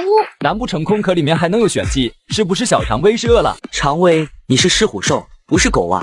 苏云抡起工兵铲，狠狠砸在那距离核弹标志1毫米位置。苏云兄弟这是干什么？拿那钢铁片出气？嘿，我看啊，我哥纯纯就是舍不得那块废铁，没办法，谁让我哥又帅又持家，他这捡破烂，职业病又犯了。苏云抡起工兵铲，不一会核弹标志就被敲了下来。这么厚的钢铁片，用电锯都要一会时间吧？你小子抡这个工兵铲，3两下直接取了下来，这小子是真猛。苏云兄弟，你拿这东西干什么？要留下来做纪念吗？纪念倒是没必要，肠胃一直在叫，好像里面有什么东西。有东西？这钢铁片也不怎么厚吧？里面能有什么东西？拿工具拆开来看看不就知道了。苏云双手抓紧钢铁片，我操，苏哥该不会是图以蛮力掰开吧？众人秉持疑惑态度之际，苏云2只手已经将钢铁片掰弯。哥，你太猛了！苏哥，我男朋友被我点弯，麻烦你给掰掰。猛男，以后我只认苏哥。苏云从钢片中取出黑色物质，郑大哥，你看看，有些类似军用高科技探测仪一类的东西。苏云兄弟，目前来看，还真如你所说，我判断这东西有可能为他国特窃取情报军情专用。多功能探测仪，可屏蔽探测，可通过声音、压力等多条件准确获取信息，多为特务间谍窃取情报使用。生产的漂亮国。苏云愣在原地，妈的，胳膊伸得挺长，这么些年也不知道有多少军情被窃取。必须立马通知团长，